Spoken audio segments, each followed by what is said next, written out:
పరమేశ్వరుని యొక్క కారుణ్యమును గూర్చి పూనిక కలిగినటువంటి భక్తుడు కోసం భగవంతుడు ఏ స్థాయిలో తన యొక్క కారుణ్యమును ఆవిష్కరిస్తాడు అన్న విషయాన్ని గూర్చి నిన్నటి రోజున నేను మార్కండేయ చరిత్రగా మీకు ఒక విషయాన్ని ప్రస్తావన చేసి ఉన్నాను.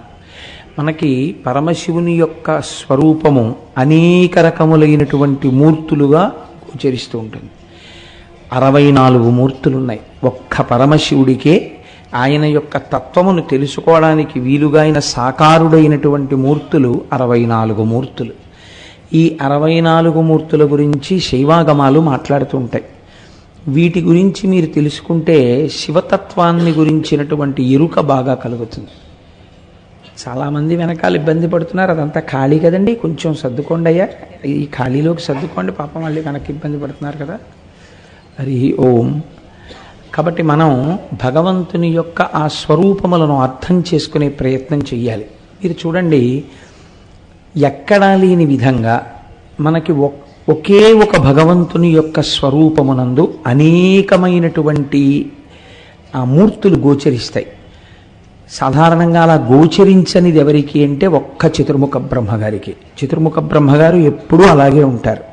శ్రీ మహావిష్ణువుకి ఎన్నో అవతారములు, ప్రతి అవతారము వెనక కారుణ్యముతో భక్తులను ఆదుకోవడం, లోకరక్షణ చేయడం ప్రధాన హేతువై ఉంటుంది. అలాగే శంకరుడు చేసినా కూడా లోకరక్షణ చేయడమే ప్రధాన హేతువుగా ఉంటుంది. మనం వెళ్ళి కొన్ని మూర్తులు మనకి కనపడుతూ ఉంటాయి. కొన్ని మూర్తులను గురించి మనకు అసలు తగినంత అవగాహన ఏర్పరచుకునే ప్రయత్నమే చెయ్యం. నాకు ఒక్కొక్కసారి దేవాలయాలకు వెళ్ళినప్పుడు ఒక్కొక్క మూర్తిని చూసి వాళ్ళు ఒకటికి ఒకటి అని భ్రమసి మాట్లాడుకుంటూ ఉంటారు. అప్పుడు చూస్తే అయ్యయ్యో పాపం వీళ్ళకి ఈ విషయం తెలిస్తే ఎంత సంతోషిస్తారో అనిపిస్తూ ఉంటుంది. అందుకని నాకు తెలుసున్నది ఏమైనా ఉంటే నేను నాతో వచ్చిన వాళ్ళకి చెప్పే ప్రయత్నం చేస్తూ ఉంటాను. అది ఒక అహంకారంతో, అదొక ఆనందం కోసం. కాబట్టి చూడండి, భగవంతుని యొక్క మూర్తులను మీరు కేవలముగా అది ఏదో అలా నిలబడింది అని మీరు ఆలోచన చేయడానికి వీలుండదు. దాని యందు ఒక గొప్ప తత్వము ఆవిష్కరింపబడుతుంది. దాంట్లోంచి మీరు తెలుసుకోవలసినటువంటి విషయం ఏదో ఉంటుంది. అటువంటి మూర్తి మీ కన్నుల యందు పడిందనుకోండి, పడినప్పుడు మీకు లోపల గోచరమయ్యేటటువంటి భావ సంపద చేత మీకు సంస్కారము కలుగుతుంది. మనుష్య జన్మ ఎత్తినందుకు ఎటువంటి జ్ఞానమును పొందాలో, ఎటువంటి భక్తిని పొందాలో ఆ మూర్తి దర్శనము చేత మీరు పొందగలరు. లేకపోతే శివుడు ఉన్నాడు, మీరు ఆలోచించండి, శివుని యొక్క స్వరూపమేమి అని అడిగితే శివలింగము. సాధారణంగా శివాలయాలన్నింటిలో ఏముంటుందండి? లింగస్వరూపమే ఉంటుంది. ఆ లింగస్వరూపమేమి మనం మహాశివరాత్రికి ముందు విచారణ చేద్దాం, అప్పుడు మరింత ఔచిత్యముతో ఉంటుంది. కాబట్టి తప్ప సాధారణంగా శంకరుడికి ఎక్కడ కూడా సాకారమైనటువంటి మూర్తితో దేవాలయం ఉండదు. పార్వతీ పరమేశ్వరులు ఇద్దరు సాకారమూర్తులై కూర్చున్నటువంటి దేవాలయాలు మీకు కనపడవు. కానీ సాకారముగా పరమశివుడికి పార్వతీదేవికి మూర్తి ఉన్నదా లేదా? ఉన్నది. ఎన్ని ఉన్నాయంటే 64 మూర్తులున్నాయి. ఇందులో చాలా చిత్రాతి చిత్రమైనటువంటి మూర్తులు ఉంటాయి. కానీ శివతత్వరీత్యా శివుని యొక్క 64 మూర్తులను 2 భాగములు చేసింది శైవాగమం. అందులో ఒక భాగాన్ని ఏమంటారంటే ఘోరస్వరూపములు అంటారు. ఇవి సాధారణంగా శిక్షించడానికి వస్తాయి, ఇంకా బోధ చెయ్యడానికి వీల్లేదు. వీడికి ఒక దెబ్బ కొడితే తప్ప వీడు వినడన్నప్పుడు ఘోరస్వరూపంతో ఉంటుంది. రెండవ దాన్ని అఘోర రూపము అంటారు. అంటే అది మంగళప్రదంగా ఉంటుంది, చాలా గొప్పగా ఉంటుంది. రెండిటి వలన ప్రయోజనం ఏమి మీరు బాగా పట్టుకునే ప్రయత్నం చేయండి. తండ్రి పిల్లవాణ్ణి కొట్టాడు, ఏమిటి ప్రయోజనం? సంస్కరించడమే. తండ్రి పిల్లవాణ్ణి ఒక చాక్లెట్ కొనిపెట్టాడు, లేకపోతే వాడికి ఒక పుస్తకం కొనిపెట్టాడు, వాడిని ఒక మంచి స్కూల్లో జాయిన్ చేశాడు. ఏమిటి దాని ప్రయోజనం? ఆ పిల్లవాడిని మంచి సంస్కారవంతుణ్ణి చేయడమే. కాబట్టి ఇప్పుడు పిల్లవాడిని మచ్చిక చేసుకున్నా, అనగా పిల్లవాడిని ఎంతో ప్రేమతో చూసినా, పిల్లవాడిని ఒక దెబ్బ కొట్టినా, తండ్రి యొక్క హృదయంలో ఏముంది? ఆ పిల్లవాడి యొక్క అభ్యున్నతి ఉంది. అంతేకాని కేవలం కొట్టడము ఆయన యొక్క లక్షణం కాదు. కేవలం ప్రేమతో చూడడము ఎంత పాడైపోతున్నా నా కొడుకండి లేక లేక పుట్టాడు, వాడు ఎంత తప్పు పని చేస్తున్నా నేను వాడిని ముద్దుగానే చూస్తాను అనడము తండ్రితనం కాదు.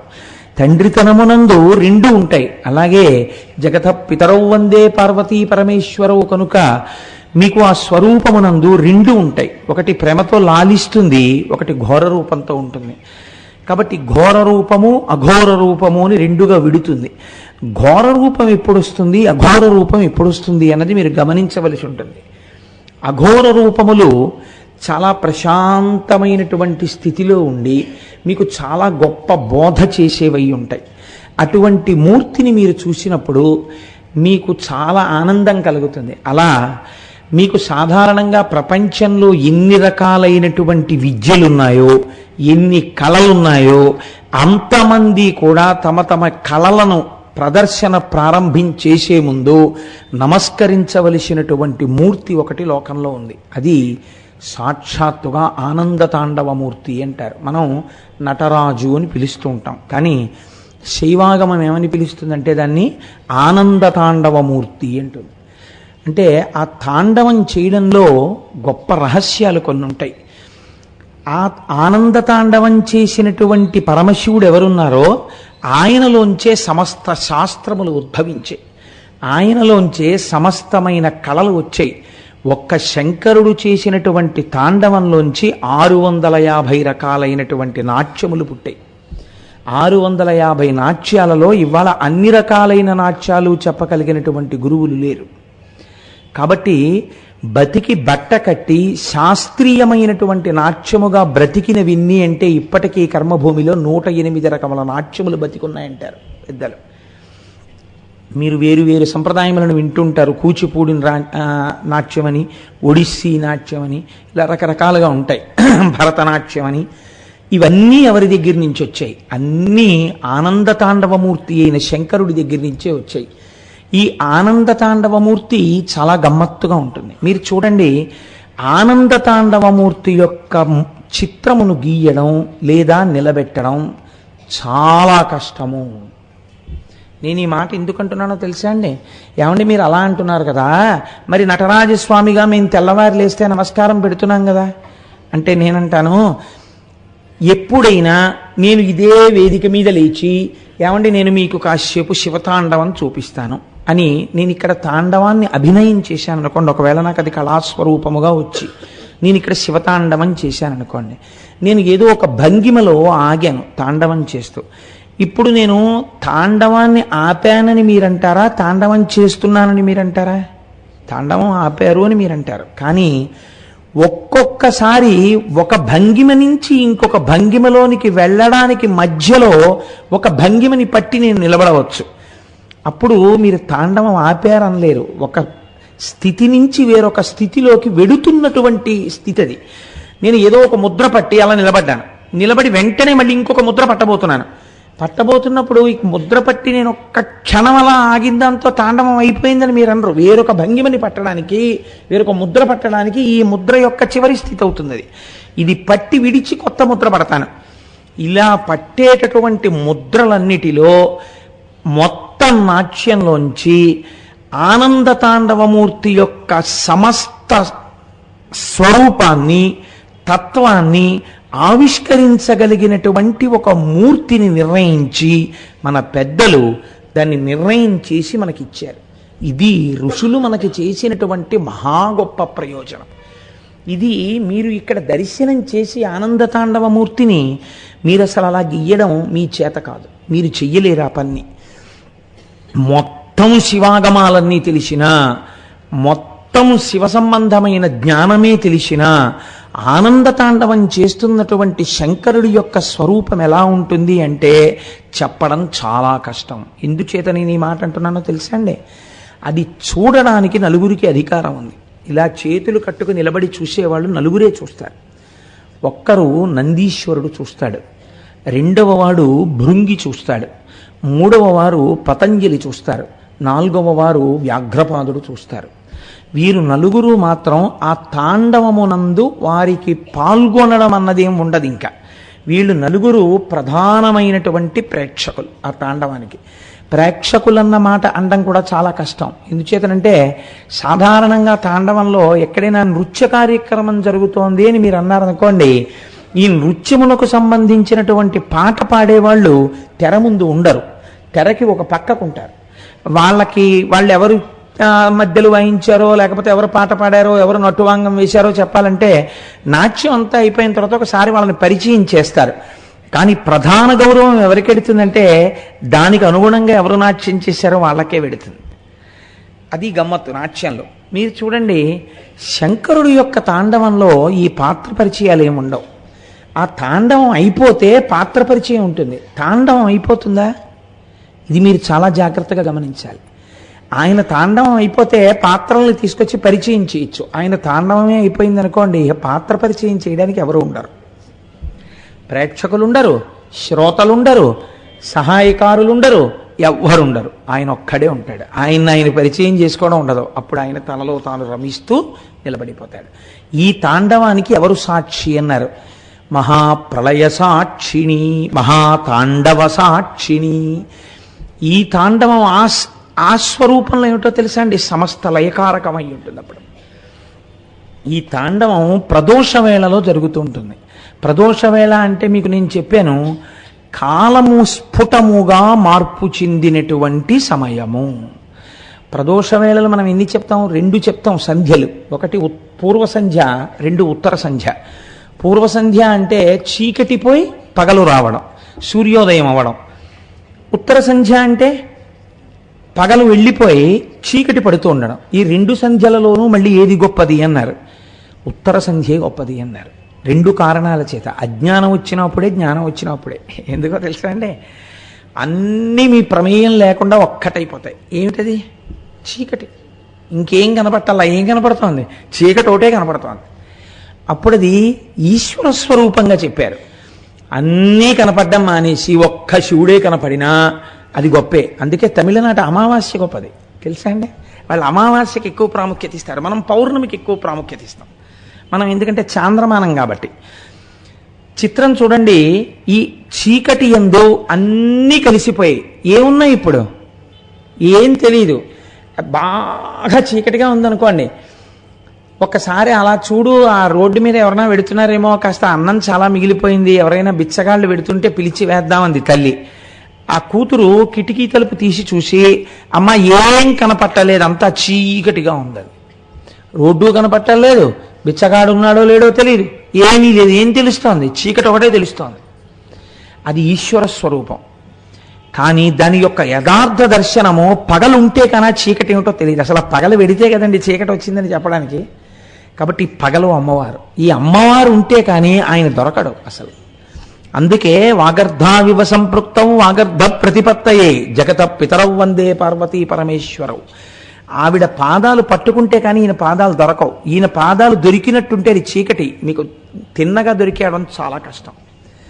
కాబట్టి ఇప్పుడు తాండవమూర్తి అన్న శబ్దంలో తాండవం చేస్తుండగా మీకు తీసుకొచ్చి ఎవరైనా ఒక మూర్తిని పెట్టగలరా? అసంభవం, పెట్టలేరు.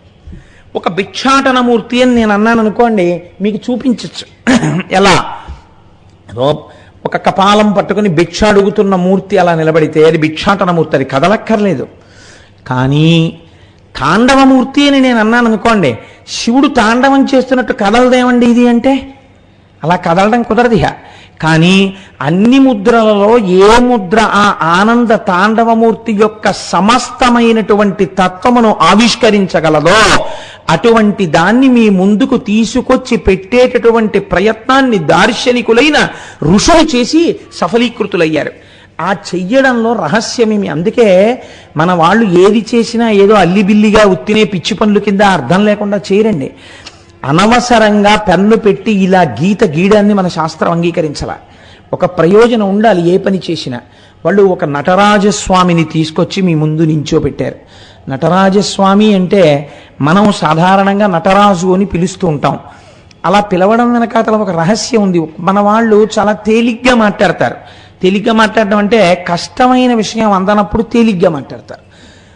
తండ్రి అని పిలవలేడు అనుకోండి, అప్పా అంటాడు, లేదా నాన్న అంటాడు. ఏదన్నా ఆయనే, ఎవరి స్థాయిలో వాళ్ళు పిలుస్తారు. ఆయన నాట్యము చేత ఈ లోకమునకు రాజు అయ్యాడు. ఆయన రాసరికము నాట్యము చేత చెప్పబడుచున్నది. ఇది ఎలా కుదురుతుందండి? నాకు చెప్పండి. ఒక ఆయన మహారాజు ఎలా తెలుస్తుంది? ఆయన అధికారాన్ని బట్టి తెలుస్తుంది. ఆయన లోకమునకంతటికీ ప్రభువు, ఇది ఎలా తెలుస్తుందో తెలుసా అండి? ఆయన పాట వినండి అన్నాను అనుకోండి, అదే ఆయన పాట వింటే ఆయన ప్రభువు అని ఎలా తెలుస్తుందండి? ఆయన కళాకారుడు తెలుస్తుంది బాగా, అంతేకాని ఆయన బాగా పాట పాడితే ఆయన ప్రభువు అని తెలుస్తుందా? ఎలా తెలుస్తుంది?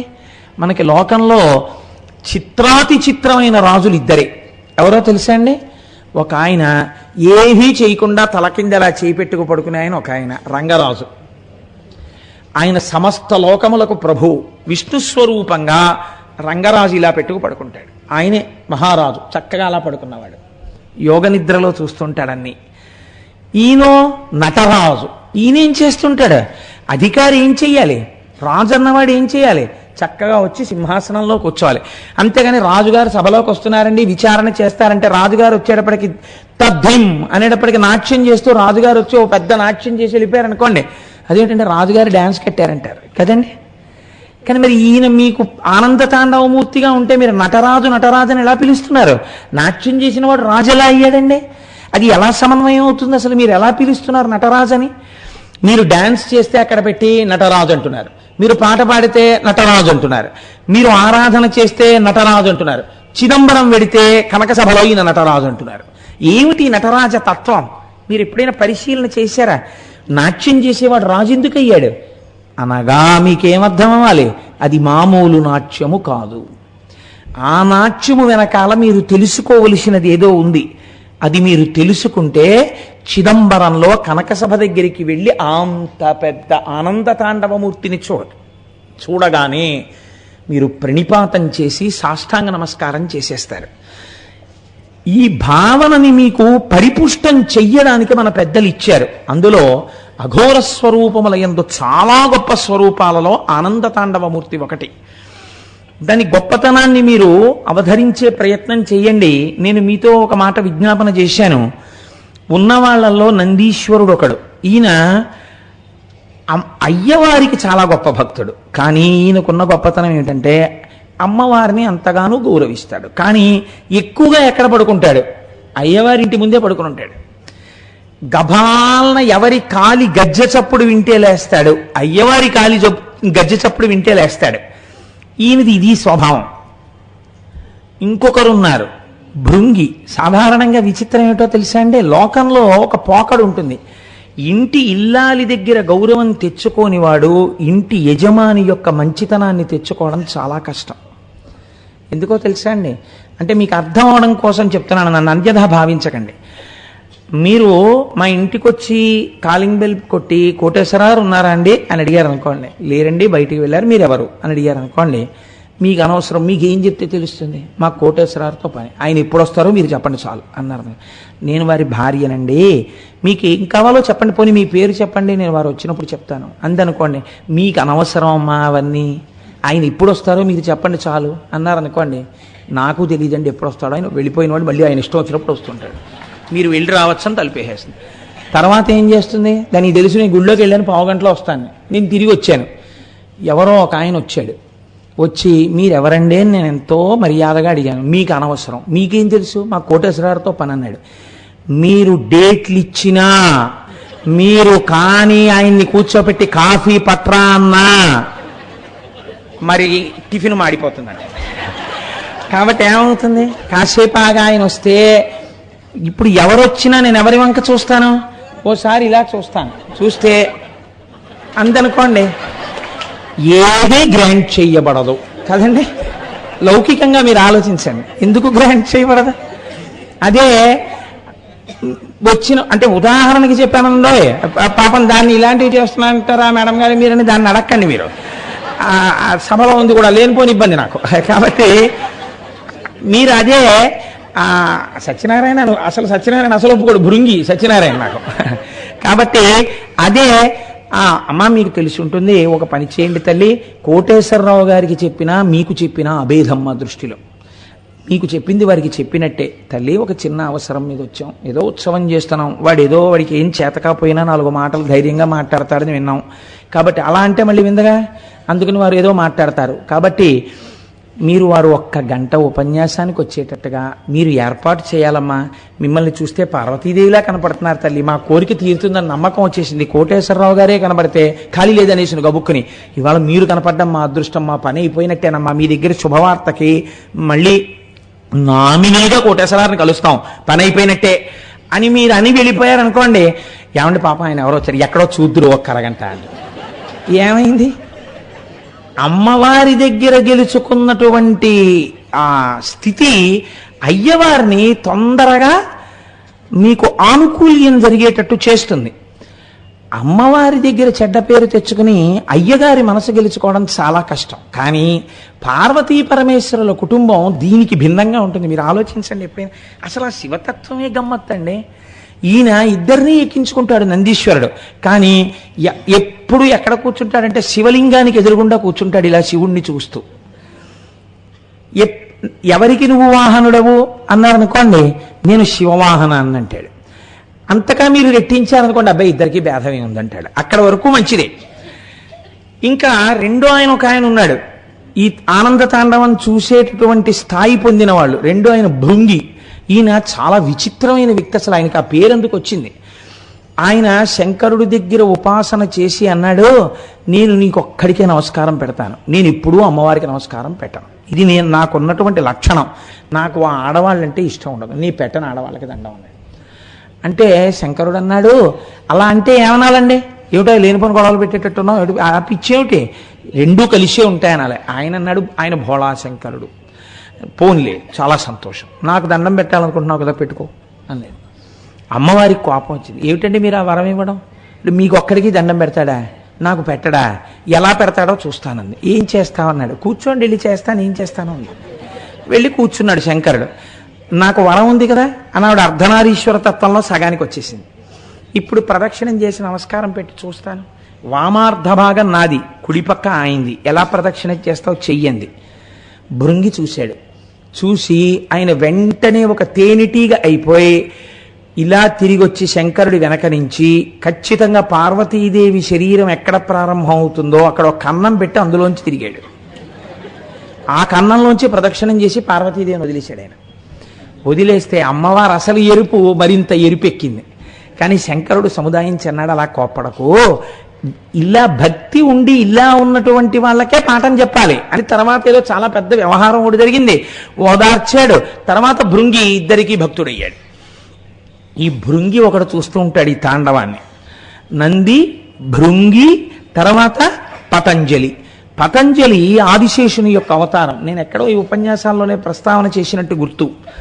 పతంజలి ఆదిశేషుడి అవతారం కాబట్టి తల పావుగా ఉంటుంది, తల మనుష్యుడిగా ఉంటుంది, మిగిలినటువంటి శరీరం పావుగా ఉంటుంది. వ్యాఘ్రపాదుడు తలకాయ మనుష్యుడిది ఉంటుంది, కింద పాదాలు అవి అన్నీ పెద్ద పులి ఉంటాయి. ఈ నలుగురు నిలబడి ఈ ఆనంద తాండవాన్ని చూస్తూ ఉంటారు. చూస్తున్నప్పుడు ఈ తాండవంలో ఎవరుంటారు? అందరూ ఉంటారు. 33 కోట్ల మంది దేవతలు అక్కడే ఉంటారు. ఉండి ఏం చేస్తారు? వాళ్ళు చూడ్డానికి పనికిరారు, వాళ్ళందరూ ఈ తాండవానికో పని చేస్తుంటారు. చతుర్ముఖ బ్రహ్మగారు, శ్రీ మహావిష్ణువు వీళ్ళు మధ్యలో వాయిస్తూ ఉంటారు. ఎవరికి తోచినటువంటి ఆ శబ్దాన్ని, ఎవరికి తోచినటువంటి అక్కడ వాయించవలసినటువంటి వాద్య విశేషాన్ని వాళ్ళు వాయిస్తూ ఉంటారు.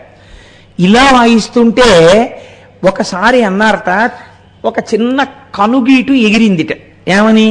మేమందరం చక్కగా ఆ నాట్యం చూస్తూ, తబలాలు వాయిస్తూ, సన్నాయి ఊత్తూ, రకరకాలైనటువంటి ధ్వనులు చేస్తూ, తాళాలు వేస్తూ అందులో మేము సహకరిస్తూ ఉంటాం, మీరు ఇలా నించుంటారన్నారట. అలా అంటే నందీశ్వరుడు ఊరుకున్నాడు. ఎందుకో భృంగి ఊరుకున్నారు, వ్యాఘ్రపాదుడు ఊరుకున్నాడు, ఆదిశేషుడు అంశ కదండి, పతంజలి ఊరుకోలేదు. ఆయన అన్నాడు, ఏమిటి మీ గొప్ప? మీరు ఇలా తాండవాన్ని చూశారో మైమరచిపోతారు. అటువంటి తాండవం శంకరుడి తాండవం అంటే.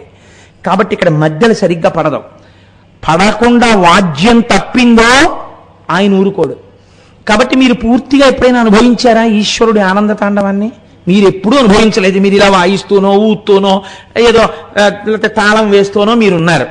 నా అదృష్టం ఏమిటో తెలుసా, నేను కేవలం ఇలా చూడడం కాదు, మీరు వాయిస్తున్న వాటిని వింటుంటాను, చూడడం చూస్తుంటాను. రెండిటినీ రెండు ఇంద్రియాలతో చేయను. కన్ను చెవు కూడా నాకు పనిచేయక్కర్లా. పావుకి కంటి శక్తి చెవి శక్తి రెండిటిలో ఏదో ఒక ఇంద్రియంలోకి వచ్చేస్తుంది.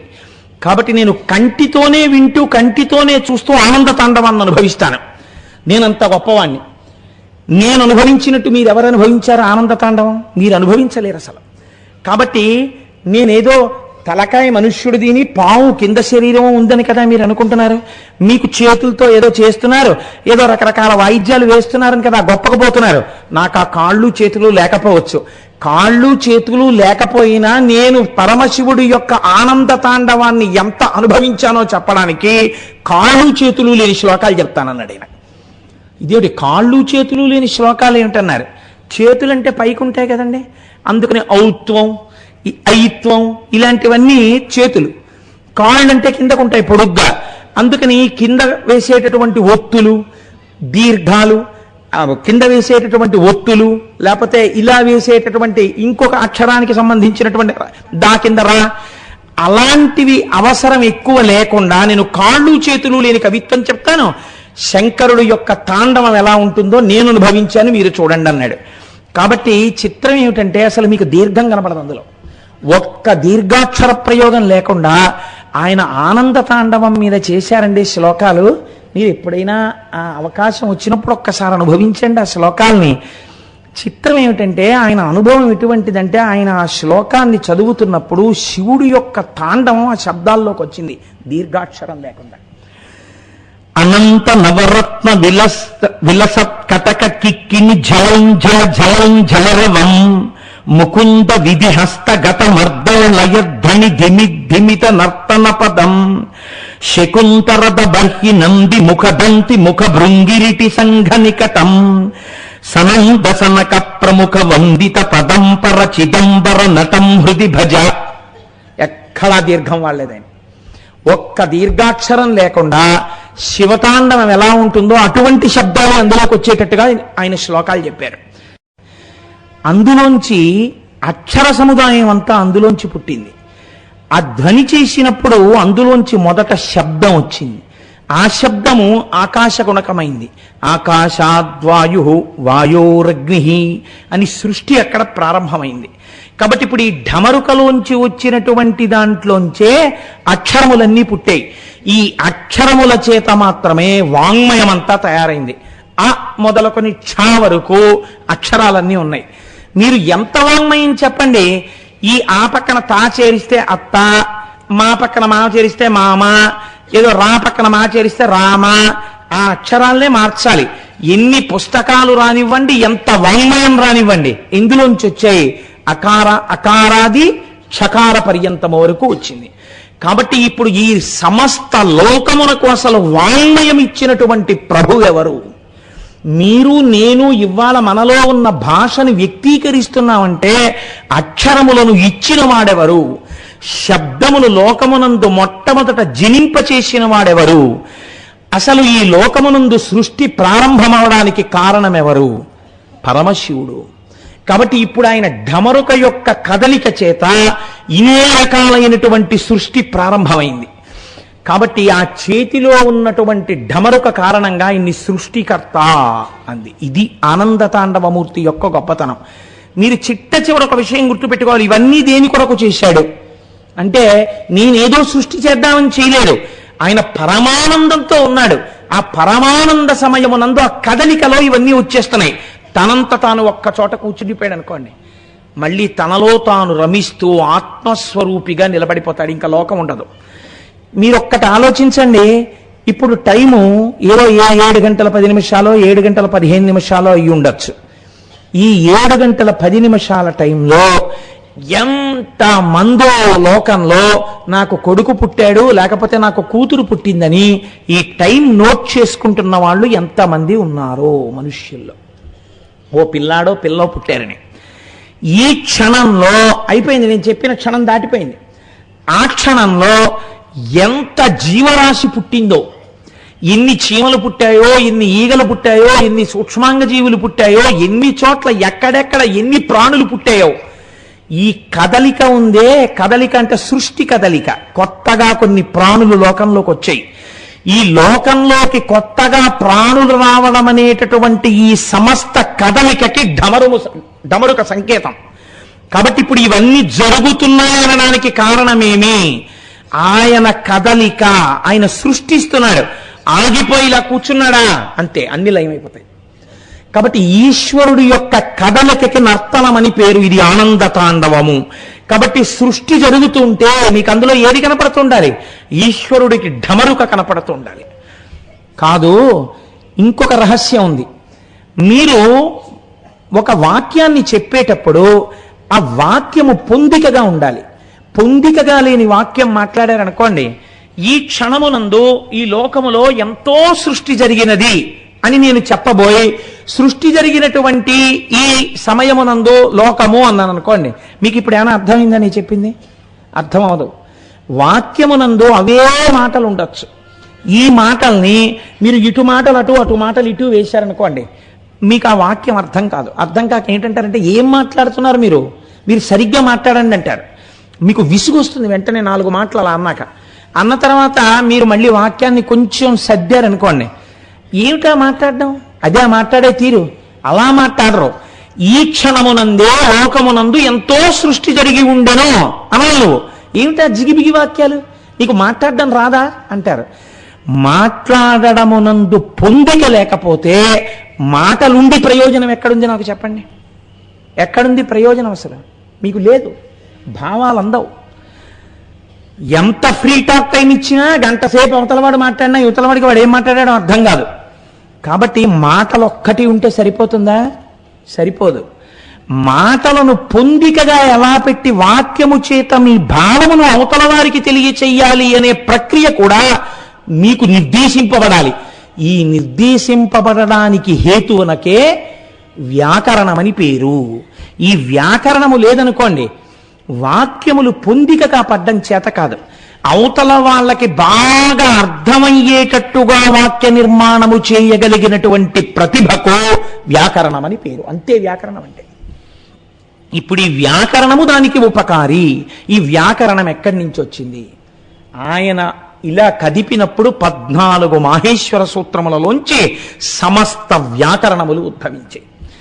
ఈ వ్యాకరణానికే పతంజలి మహాభాష్యం చేశారు.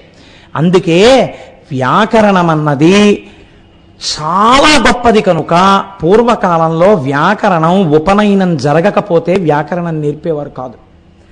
వ్యాకరణం నేర్పాలంటే ఎక్కడ పడితే అక్కడ కూర్చోపెట్టి వ్యాకరణం చెప్పేవారు కాదు. శివాలయంలో వ్యాకరణ మంటపము అని ఒక మంటపం ఉండేది. గురువుగారు స్నానం చేసి మడిబట్ట కట్టుకుని వ్యాకరణ మంటపంలోకి వచ్చి కూర్చునేవారు. శిష్యులందరూ స్నానం చేసి సంధ్యావందనం చేసుకుని వచ్చి కూర్చుంటే గురువుగారు అప్పుడు వ్యాకరణం చెప్పేవారు, లేకపోతే వ్యాకరణం చెప్పేవారు కాదు. కాబట్టి వ్యాకరణమును ఎంత గొప్పదిగా, వ్యాకరణం అనగా గ్రామర్, కాబట్టి ఎంత పవిత్రతనిచ్చిందో చూడండి మన దేశం.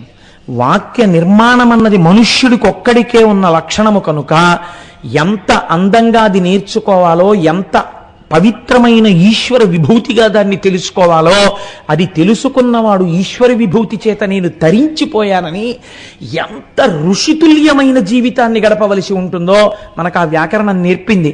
కాబట్టి ఇన్ని ఎక్కడి నుంచి వస్తున్నాయి? ఆయన చేతి ఢమరుకలోంచి వస్తున్నాయి. ఇప్పుడు మీరు ఆనంద తాండవమూర్తి చేతిలో ఉన్నటువంటి ఢమరుకని చూశారనుకోండి, మీకేమి తెలుస్తుంది? సృష్టి జరుగుతోందని తెలుస్తుంది. మీరు ఇంకొకటి గమనించండి, ఈ ఢమరుక ఎడం పక్కన ఉండకూడదా, కుడి పక్కనే ఉండాలా? మీరు ఆలోచించండి.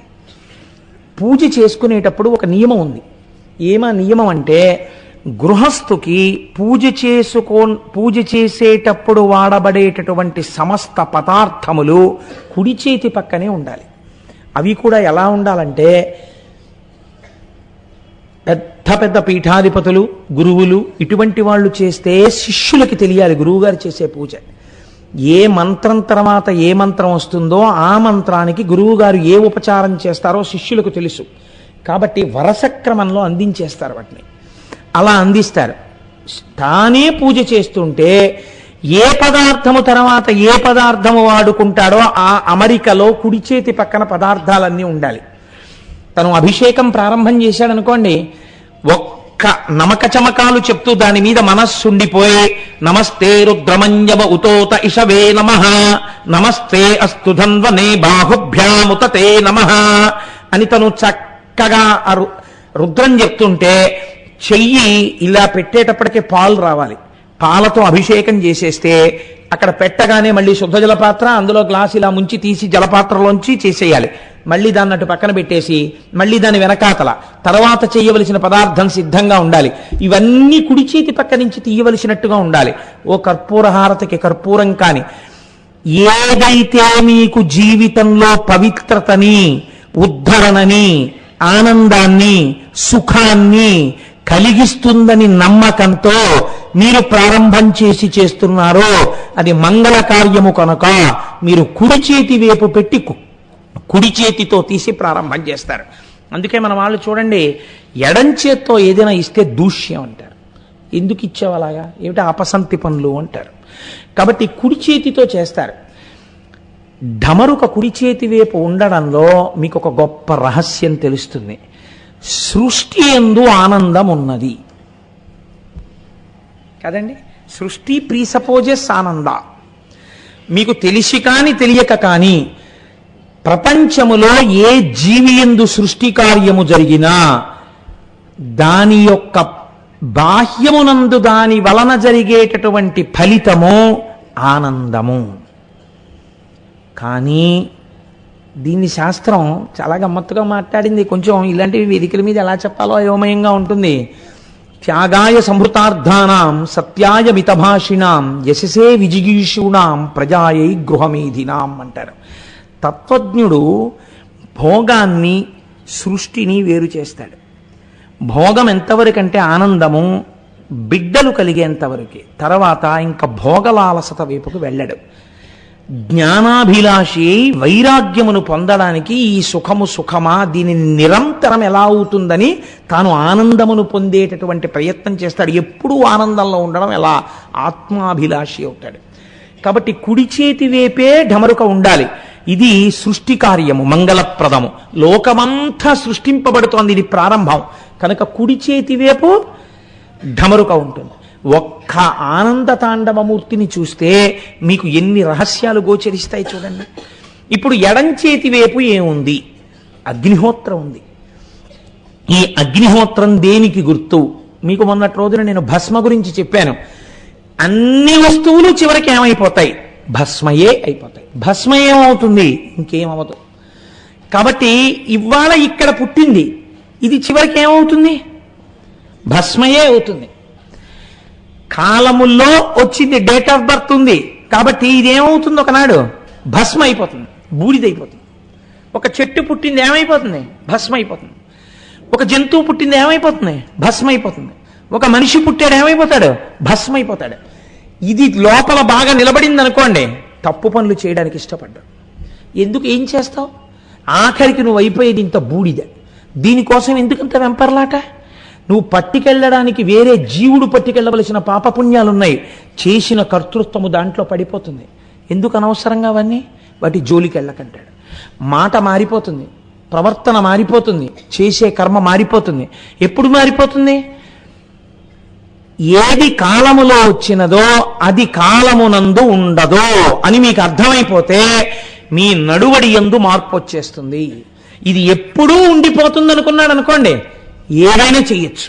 ఎందుకు చెయ్యొచ్చు, ఇది ఉంటుంది, దీన్ని ఎవడేం చేస్తాడు అని. కానీ ఇది వికారములు పొందుతోంది.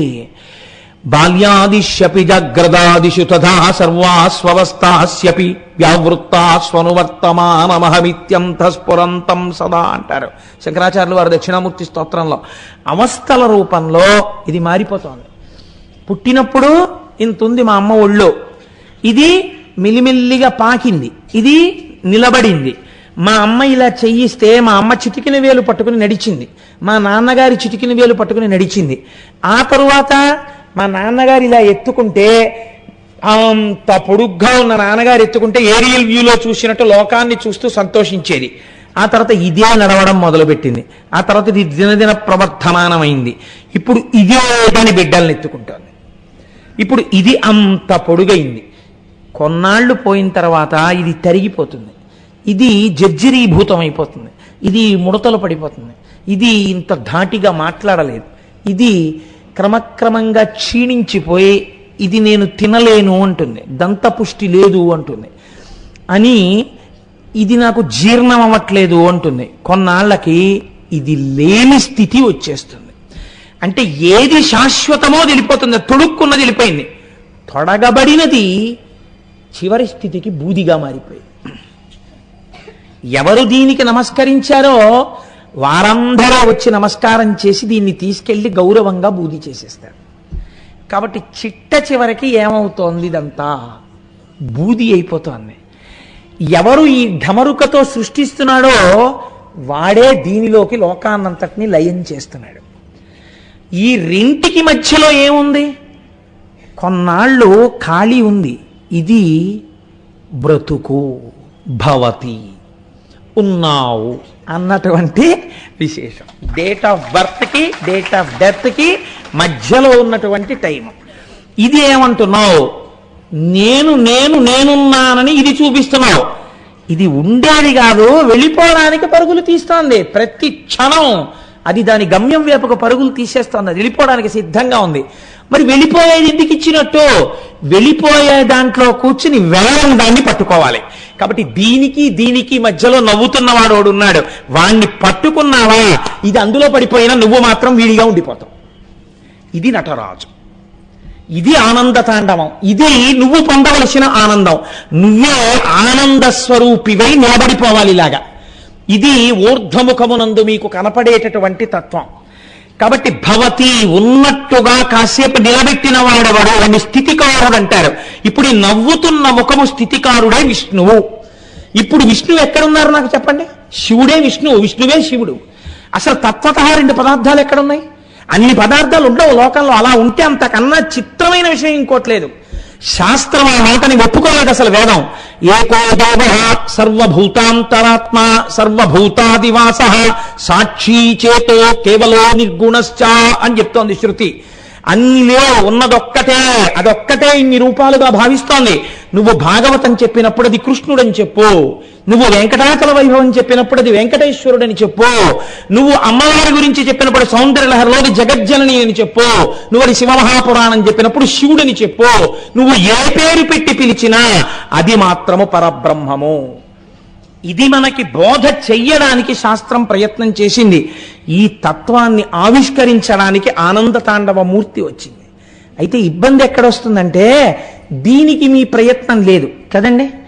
ఈ పుట్టుకలో, ఈ ఢమరుక పుట్టడంలో, ధ్వనిలో మీ ప్రమేయం లేదు. పుట్టాం. అగ్నిలో పడ్డంలో మీ ప్రమేయం లేదు. ఒక రోజున ఊపిరి ఆగిపోతుంది, పడిపోతుంది, శరీరం బూది అయిపోతుంది. మీ ప్రయత్నం దేనికి కావాలి? ఈ మధ్యలో దాన్ని తెలుసుకుని ఇందులోకి వెళ్ళిపోవడానికి కావాలి. మధ్యలో ఉన్నవాడు మీరైపోవాలి, మీరు ఆనంద స్వరూపం అయిపోవాలి. ఆనందమే ఆత్మ. ఈ ఆత్మ మీరు కావాలి, మీరు ఆత్మని తెలుసుకోవాలి. మీరు ఆత్మయే అయి ఉన్నారు, కానీ మీరు భయపడుతున్నారు నేను కాదని. ఇప్పుడు ఆ ఎరుక రావాలి. ఈ ఎరుక ఎలా వస్తుంది? చెప్పేవాడు వాడు ఉండాలి. వాడు మళ్ళీ వీడు పొందబడేవాడు, వాడు చెప్పేవాడు ఉంటే రెండు అవుతాయి. వాడే చెప్పాలి. వాడు ఎలా చెప్పాలి? వాడు పైన ఏది ఊర్ధ్వముఖంగా పెరిగి పొందాలో దాన్ని అధోముఖంగా వాడు చెప్పాడు, కింద చెప్పాడు. ఎంత చిత్రం చూడండి. ఎందుకని అలా చెప్పాలి అంటే సృష్టి 4 రకాలుగా జరుగుతుంది, 4 స్వరూపాలుగా. ఒకటి జరాయుజములు. జరాయుజములు అంటే మావితో పుడతాయి. 2 అండజములు, గుడ్డులోంచి పుడతాయి. 3 స్వేదజములు, చెమటలోంచి పుడతాయి, పేలు. 4వది ఉద్భుజములు, భూమిలోంచి చీల్చుకుని వస్తాయి, చెట్లు మొదలైనవి. ఇందులో చెట్లు పక్కన పెట్టండి, ఎందుకంటే కదలిక లేదు. ఒక్క మనుష్య ప్రాణి ఒక్కటే భూమికి అడ్డంగా పుట్టి నిలువుగా పెరుగుతుంది. మిగిలినవన్నీ భూమికి అడ్డదిడ్డంగా పుట్టి అడ్డదిడ్డంగా పెరిగి అడ్డదిడ్డంగానే పోతాయి. అడ్డంగా పుట్టి నిలువుగా పెరగవలసిన ప్రాణి, ప్రయత్నపూర్వకంగా వంగి నమస్కరించవలసిన ప్రాణి మనుష్య దేహం ఒక్కటే. కాబట్టి ఇప్పుడు ఊర్ధ్వముఖ చలనం అంటే, ఊర్ధ్వముఖంగా పెరగడం అంటే ఇవి నీవు తెలుసుకుని పొందాలి. ఈ ఆనందాన్ని పొందడానికి ఏం చెయ్యాలి? ఇది చెప్పడం కింది భాగం. ఇప్పుడు నటరాజస్వామిని చూడండి మీరు. కుడి కాలు కింద ఎవరున్నారు అంటే ఆ కుడి కాలు కింద ఉండేటటువంటి వాడు ఒక రాక్షసుడు. మీరు చూడండి, చక్క బొద్దు పిల్లాళ్ళ ఉంటాడు ఆయన. ఉండి ఈయన కాలు కింద పడుకుని ఇలా తలెత్తి నవ్వుతూ ఉంటాడు. ఆయన శివుడి కాలు కింద పడిపోయిన ఏడవడం. చిత్రం ఏమిటో తెలుసా అండి? మాయా అన్నదాన్ని నిర్మూలనము చేయలేరు మీరు. మాయని మీరు గెలవగలరు అంతే. మాయని గెలిస్తే మీకు శివుడు తెలుస్తాడు. ఇప్పుడు ఈ మాయని గెలవడమే రాక్షసుణ్ణి తొక్కి పట్టడం. కుడికాలు కింద కుడికాలుతో తొక్కి పడతారు. ఎడమ కాలు బ్రాహ్మీ స్థితిని చూపిస్తుంది. శాస్త్రంలో చిత్రం ఏమిటో తెలుసా అండి? చేతుల దగ్గర కాళ్ళ దగ్గర వచ్చేటప్పటికీ ఒక స్థితి మారుతుంది. ఆధ్యాత్మికంలో గృహప్రవేశం, ప్రయాణం, కుడికాలు పెట్టడం పక్కన పెట్టండి. గంధపెండేరం వేయాలనుకోండి ఒక ఆయనకి. ఆయన చాలా మందికి పనికొచ్చేవాడు. ఆయన తొందరగా ఈ లోకంలోంచి వెళ్ళిపోకూడదు అని కోరుకున్నారు. కాబట్టి ఇప్పుడు ఆయన చాలా కాలం బ్రతికుండాలి అని కోరుకుంటే చేసే సన్మానం ఏమిటో తెలుసా అండి? ఆయనకి గండపెండేరం వేస్తారు. ఆయనకి గండాలు రాకూడదు, ఆయన బతికుండాలని. ఏ కాలుకి వెయ్యాలి గండపెండేరం? కుడికాలికి వెయ్యరు, ఎడం పాదానికి వేస్తారు గండపెండేరం. మీరు తడబాటు లేకుండా, ఇలాంటివి చిన్న పొరపాటు లేకుండా చెయ్యాలంటే శాస్త్రప్రజ్ఞ ఉన్నవాడు మహానుభావుడు కె విశ్వనాథ్ గారు. అందుకే శంకరాభరణం సినిమాలో సోమయాజులు గారి ఎడం పాదానికే గండపెండేరం, ఎడమ పాదానికి గండపెండేరం వేస్తారు. ఎడమ వైపు నుంచి హృదయం కదండి, ఆ గుండె కొట్టుకోవడమే కదా చాలా ప్రధానం. కాబట్టి ఎడమ కాలు, ఎడమ పాదం ఆయుర్దాయాన్ని సూచిస్తాయి. ఎడమ పాదం ఆధ్యాత్మిక వృద్ధిని సూచిస్తుంది. కుడికాలు మామూలుగా మంగళప్రదంగా వివాహాన్ని వాటిని సూచిస్తుంది. ఇది కుడికాలు మాయని తొక్కితే పైకి లేచేది ఎడంకాలు. అందుకే ఆనంద తాండవమూర్తి యొక్క ఎడమ పాదం ఇలా పైకి లేచి ఉంటుంది. ఇలా పైకి లేచుంటే ఇప్పుడు దీన్ని ఏది చూపించాలి? కుడి చేతిలో ఢమరక ఉంది కాబట్టి ఎడమ చెయ్యి ఇలా చూపిస్తుంటుంది. మీరు చూడండి నటరాజస్వామిని జాగ్రత్తగా. అంటే నువ్వు ఊర్ధ్వముఖ చలనము చేసి ఈశ్వరుణ్ణి తెలుసుకునే ప్రయత్నం చేసి బ్రాహ్మీభూతుడవై ధ్యానము చేసి ధ్యానమునందు ఆనందమును పొంది నేనుగా ఉండడం నువ్వు నేర్చుకో తప్ప నువ్వు నేనై ఉన్నాను, తత్వమసి, తత్వత్వము అసి, అది నీవై ఉన్నావు కానీ నీకు తెలియట్లేదు, తెలుసుకో. దానికి ధ్యానం అవసరమో. ఇది చెప్పడానికి ఎడమ చెయ్యి ఎడమ పాదాన్ని, పైకి లేచిన ఎడమ పాదాన్ని చూపిస్తుంది. కుడి కాలు తొక్కి పడుతుంది. అయితే చాలా బాగుంది కానండి ఈ సింబాలిజం. అంత తేలిగ్గా అలా ఎడం పాదం, ఏదో ఎడం చెయ్యి, కుడికాలు, ఇక్కడ నా గొడవ ఏం లేదనుకోండి, జరిగిపోతాయి. ఇక్కడే వచ్చింది గొడవంతా. ఇదంత తేలిగ్గా మాకు బుర్రకు అందుతుందా? ఆయన అన్నాడు, అలా బెంగ పెట్టుకోకు, ఇదిగో ఇంకో చెయ్యిలా అభయముద్ర పట్టింది కుడివైపు. మంగళం కదండి మరి, అందుకని కుడి చేత్తోనే పట్టాలి మంగళం. అందుకని ఇలా అభయముద్ర పట్టాడు. అంటే ఏమిటి? ఇదంతా నే చేస్తానని మళ్ళీ మొదలెట్టకు. వాడు ఉన్నాడు, వాడు నన్ను ఎందుకు రక్షించాడు, నేను మొదలు పెడితేనే మొదలెట్టు, నిన్ను ఎలా ఎత్తాలో నేను అలా ఎత్తుతాను. ఇప్పుడు అందుకని అలాంటి ప్రతిజ్ఞ చేశాడు కాబట్టి ఆయనకి పేరేమొచ్చిందో తెలుసా అండి? ఆయనకి హరా అని పిలిచారు. అలాంటి స్థితిలో ఉంటాడు కాబట్టి. హరా అని ఎందుకు పిలవాలి అంటే, హరా అంటే హరించువాడు. దేన్ని హరించేస్తాడు?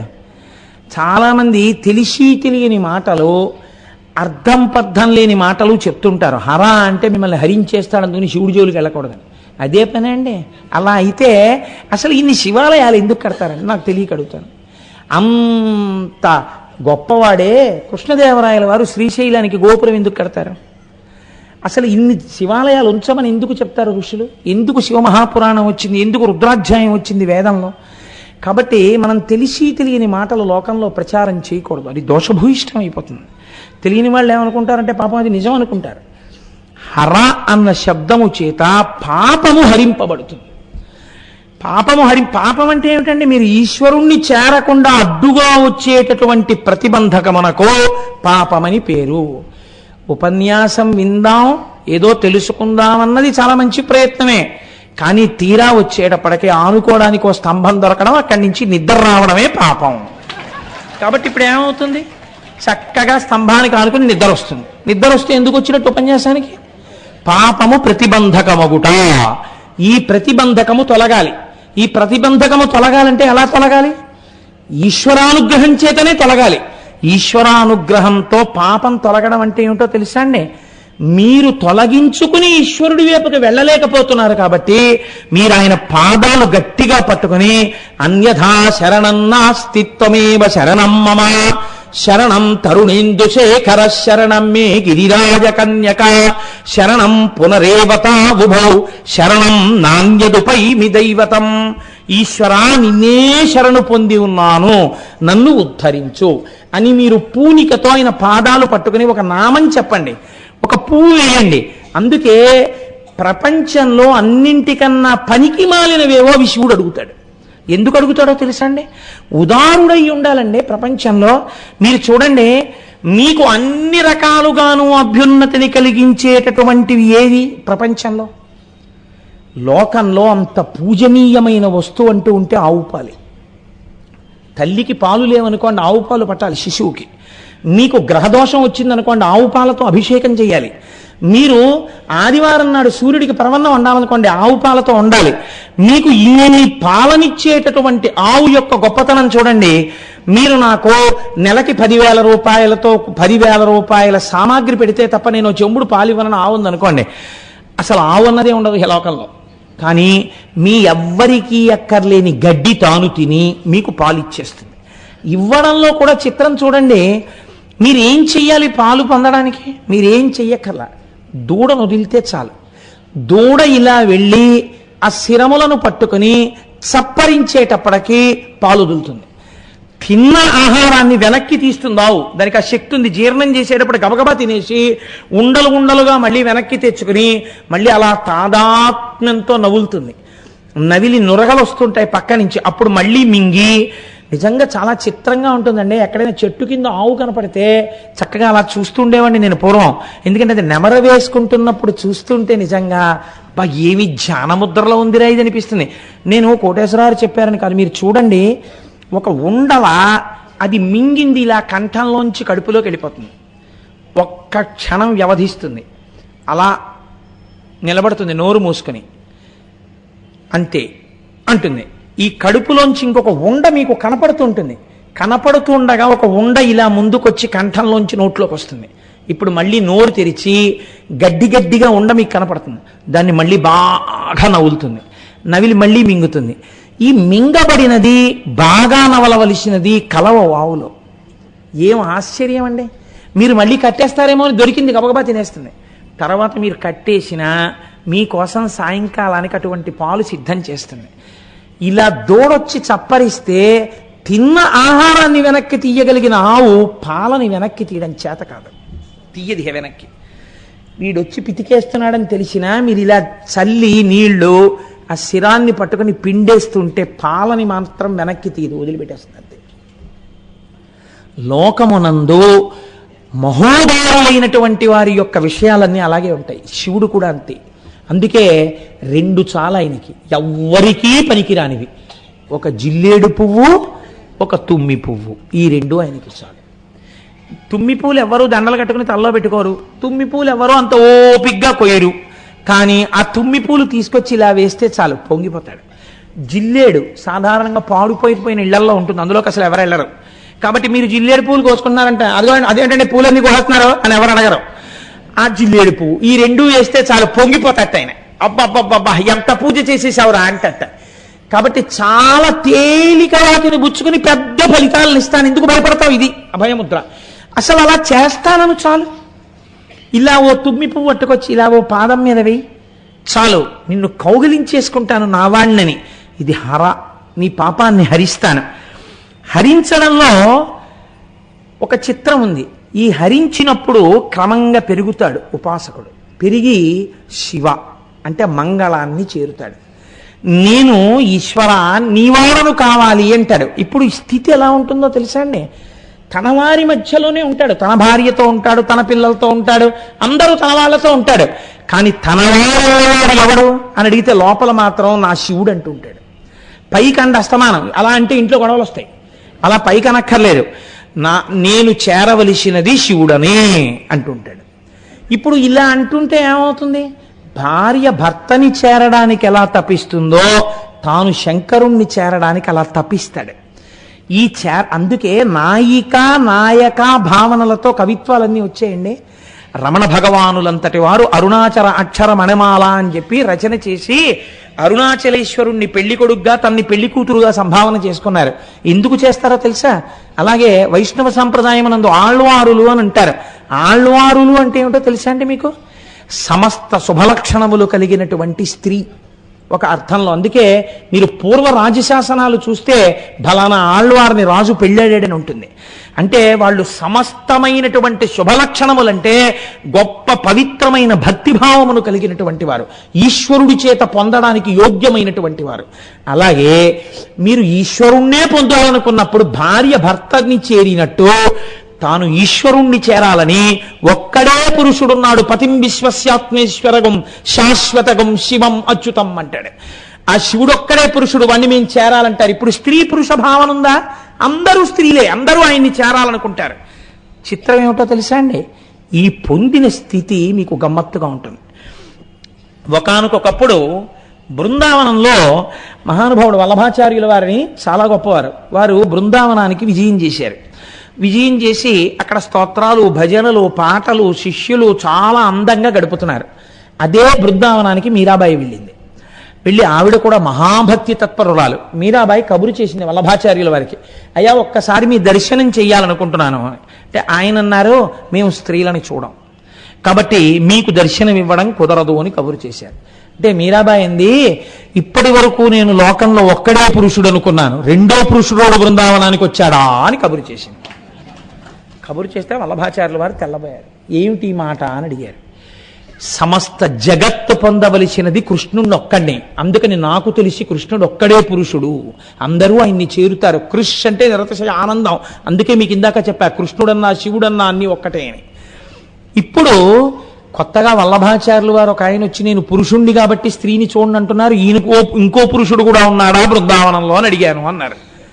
ఇప్పుడు వల్లభాచార్యుల వారి మాట విని, ఈ స్థాయి పొందినటువంటి తల్లినితో నేను ఇలా మాట్లాడడం పొరపాటు, నేనే ఆ తల్లిని చూడ్డానికి వస్తున్నానని మా మీరాబాయి గారి దర్శనానికి వల్లభాచార్యుల వారు వచ్చారు. ఈ స్థితిని పొందడం హర నుంచి శివని చేరడం, ఈ శివ దగ్గర నుంచి ఆనందతాండవమూర్తిలోకి లయమైపోవడం, తాను ఆనందముగా మారిపోవడం. తాను ఆనందముగా మారిపోతుంటే ఇప్పుడు ఏమవుతుంది? అంత ఆనంద తాండవం చేసేవాడు ఎవరు? మీరు జాగ్రత్తగా ఈ ప్రశ్నకి జవాబు చెప్పండి. ఎవరు చేస్తున్నారు అది? అప్పుడు పంచకట్టుకు చేస్తున్నాడు, కానీ ఎవరు చేస్తున్నారు? దిగంబరుడు చేస్తున్నాడు. అంత ఆనందం. ఆయన బట్టే కట్టుకోడు. ఎందుకు కట్టుకోడో తెలుసా అండి? ఒకసారి భిక్షుకమూర్తిగా వచ్చారు ఆయన. అప్పుడు ఆయన బట్టలు లేకుండా వచ్చారు. ఎందుకు వస్తారు అంటే శరీర భ్రాంతి లేకపోవడాన్ని ఆనందం అంటారు. రమణుల గురించి మీరు విన్నారు కదా, అసలు ఇది ఒకటి ఉంది అని ఆయనకి తెలియదు. పుండుకి పుండు పుట్టింది అన్నారు ఆయన.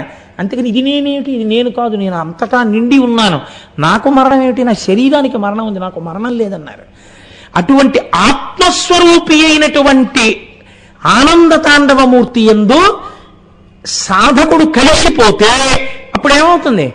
తానే నటరాజు అయిపోయాడు, తానే ఆనంద తాండవమూర్తి అయిపోయాడు. ఇప్పుడు ఇంకా ఆయనకి మళ్ళీ చావడం అన్నది ఉండా? ఇదే ఆఖరి చావు, శరీరానికి ఇదే చిట్ట చివరి చావు. ఇంకొకసారి చావడం. ఎందుకు చావడం? ఇంకొకసారి పుట్టడు కనుక. ఇది దేని వలన వస్తోంది మీరు బాగా గుర్తుపట్టండి. శివుడి యొక్క విశేషములు వేటిని మీరు సామాన్యంగా తీసుకోవడానికి ఉండవు. ఇది దేని వలన వస్తోంది? మీరు కేవలంగా ఒక నటరాజస్వామి వారి మూర్తిని పెట్టుకుని అష్టోత్తరం చేస్తాను, సహస్రం చేస్తాను, నటరాజస్వామి వారి మీద నేను పెద్ద పెద్ద స్తోత్రాలు చేస్తాను అంటే మీకు ఈ నటరాజ తత్వము ఆవిష్కరింపబడుతుందా? మీకు లోపల జీర్ణం అవుతుందా? జీర్ణము కాదు.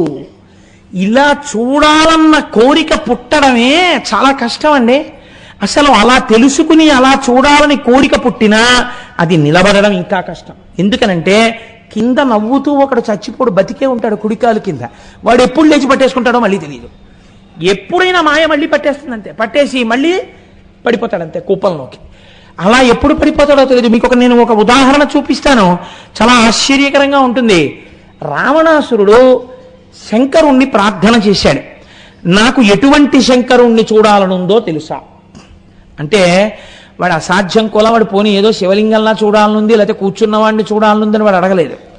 నాకు జటాటవీగలజ్జల ప్రవాహ పావిత స్థలే గళేవలంబ్యలంబితాంభుజంగ తుంగమాలికాం ఢమఢమఢమఢమన్నినాదమడ్డవర్వయం చకార చండ తాండవంతనోతున శివ శివం జటాకటాహ సంభ్రమ భ్రమన్నిలింప నిర్జరీ విలోల వీచి వల్లరీ విరాజమానమూర్ధని ధగద్ధగద్ధగజ్వలల్లలాట పట్టపావకే కిశోర చంద్రశేఖరే రతి ప్రతిక్షణం మమ ధరాధరేంద్రనందిని విలాస బంధు బంధుర స్ఫురద్దిగంత సంతతి ప్రమోదమాన మానసే కృపాకటాక్షధోరణి నిరుద్ధదుర్ధరాపతి క్వచిద్దిగంబరే మనో వినోదమేతుమస్తుని జటాభుజంగ పింగళ స్ఫురత్మణామణి ప్రభా కదంబ కుంకుమద్రవ ప్రలిప్త దిగ్వధూముఖే మదాంద సింధుర స్ఫురత్పదుత్తరీయ మేదురే మనోవినోదమద్భుతం బిభర్తుభూత భర్తరి సహస్రలోచన ప్రభృత్య శేషలేఖ శేఖర ప్రసూనధూళి ధోరణి విధూసరంగ్రిపీఠ భూ భుజంగరాజమాలయా నిబద్ధజాట జూటక శ్రియై చరాయ జాయతాం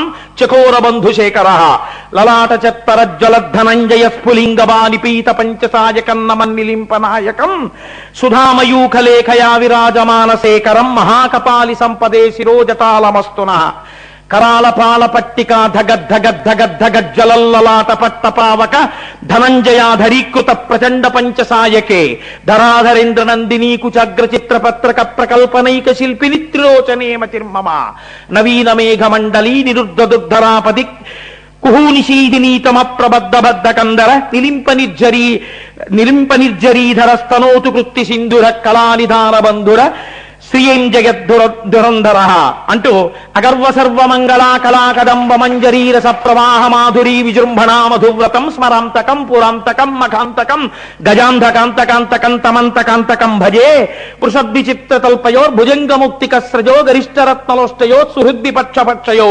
తృణారవింద చక్షుషో మహామహీ మహేంద్రయో సమప్రవర్తయన్ మనః కదా సదాశివం భజే. అటువంటి వాణ్ణి కదానిలింప నిర్జరీని కుంజకోటరే వసన్ విముక్త దుర్మతి సదాశిరస్తి మంజలింబాన్ విముక్తలోలలోచనల్లలాటపాల లగ్నక శివేతి మంత్రముచ్చర సదాసుఖీ భవామ్యాం ఇమం హి ఏవ నిత్యమేవ ముక్తముత్తమం స్తవం పఠన్ స్మరన్ భ్రువన్నరో విశుద్ధిమేతి సంతతం హరే గురౌ సుభక్తియాసు యాతి నాన్యథంగతిం విమోహనం విదేహినం సుశంకరస్య చింతనం అన్నాడు.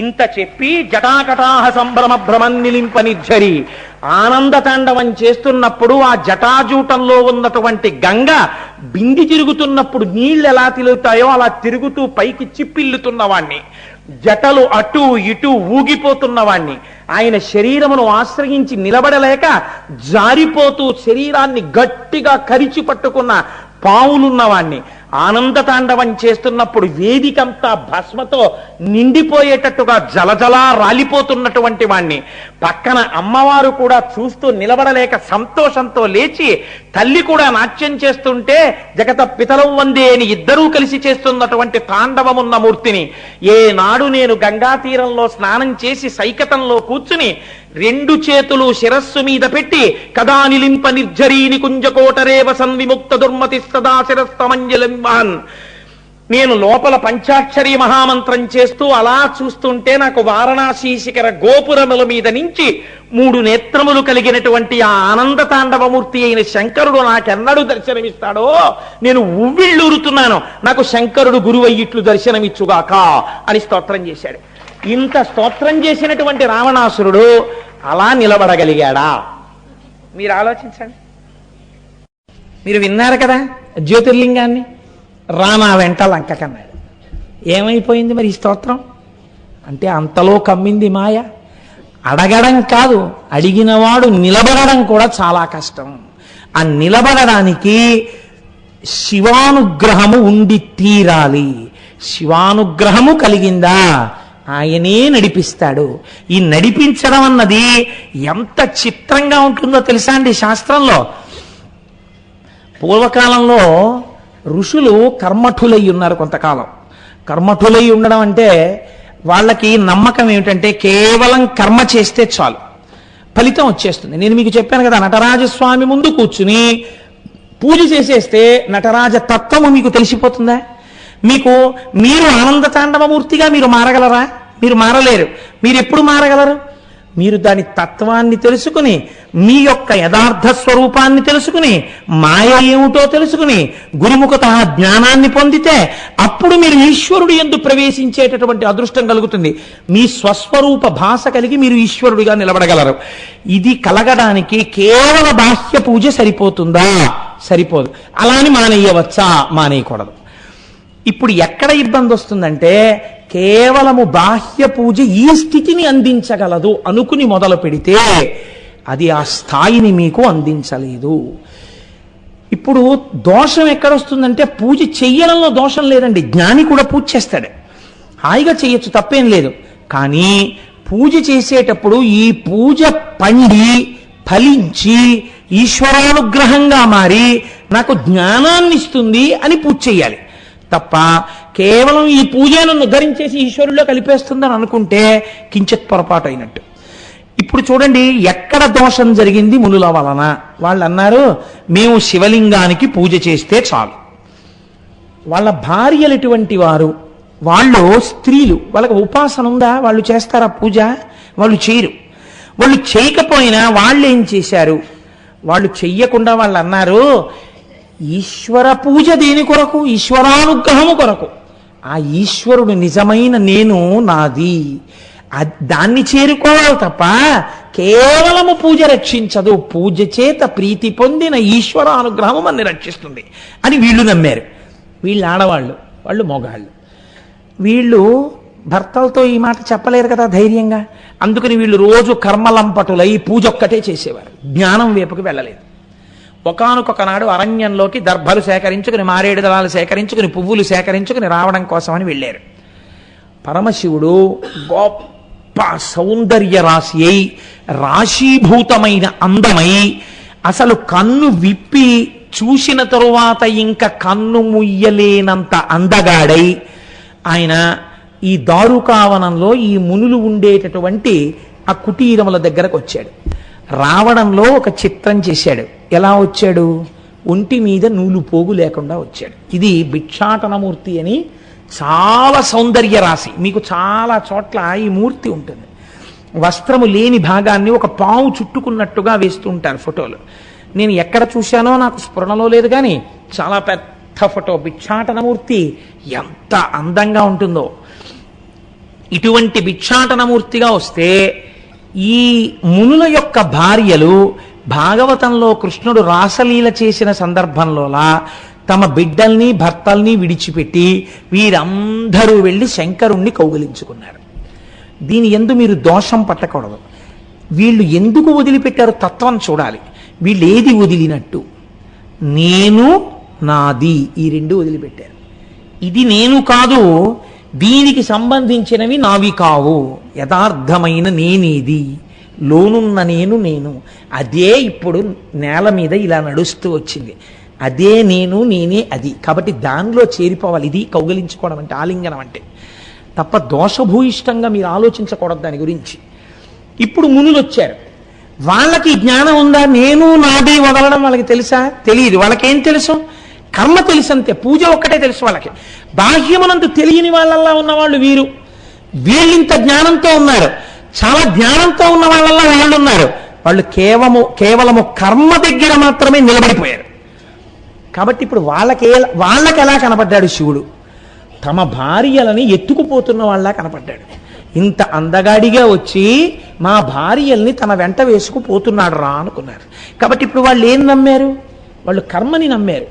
వాళ్ళకి సాక్షాత్తు శంకరుడు వచ్చాడురా, ఆనంద తాండవమూర్తిగా. ఈ సృష్టి ఆయనది, తాను సృష్టించిన వస్తువులు ఇవన్నీ. ఆయనకి కర్మ దారుకావనానికి వచ్చి మన భార్యల్ని ఎత్తుకెళ్ళడం ఆయనే అనుకుంటే ఇలాంటి వాళ్ళని ఎంతమందిని సృష్టి చేయగలడు అని వాళ్ళు అనుకోలేదు. ఎందుకని? జ్ఞానము తగ్గింది, జ్ఞానము కలగలేదు. కలగకపోవడంలో వాళ్ళు వెంటనే హోమగుండాన్ని వ్రేల్చారు. వ్రేల్చి కర్మ చెయ్యడం మొదలుపెట్టారు. ఎటువంటి కర్మ? అభిషేక హోమం మొదలుపెట్టారు. అంటే అందులోంచి ఉగ్రమైన శక్తుల్ని పుట్టించారు.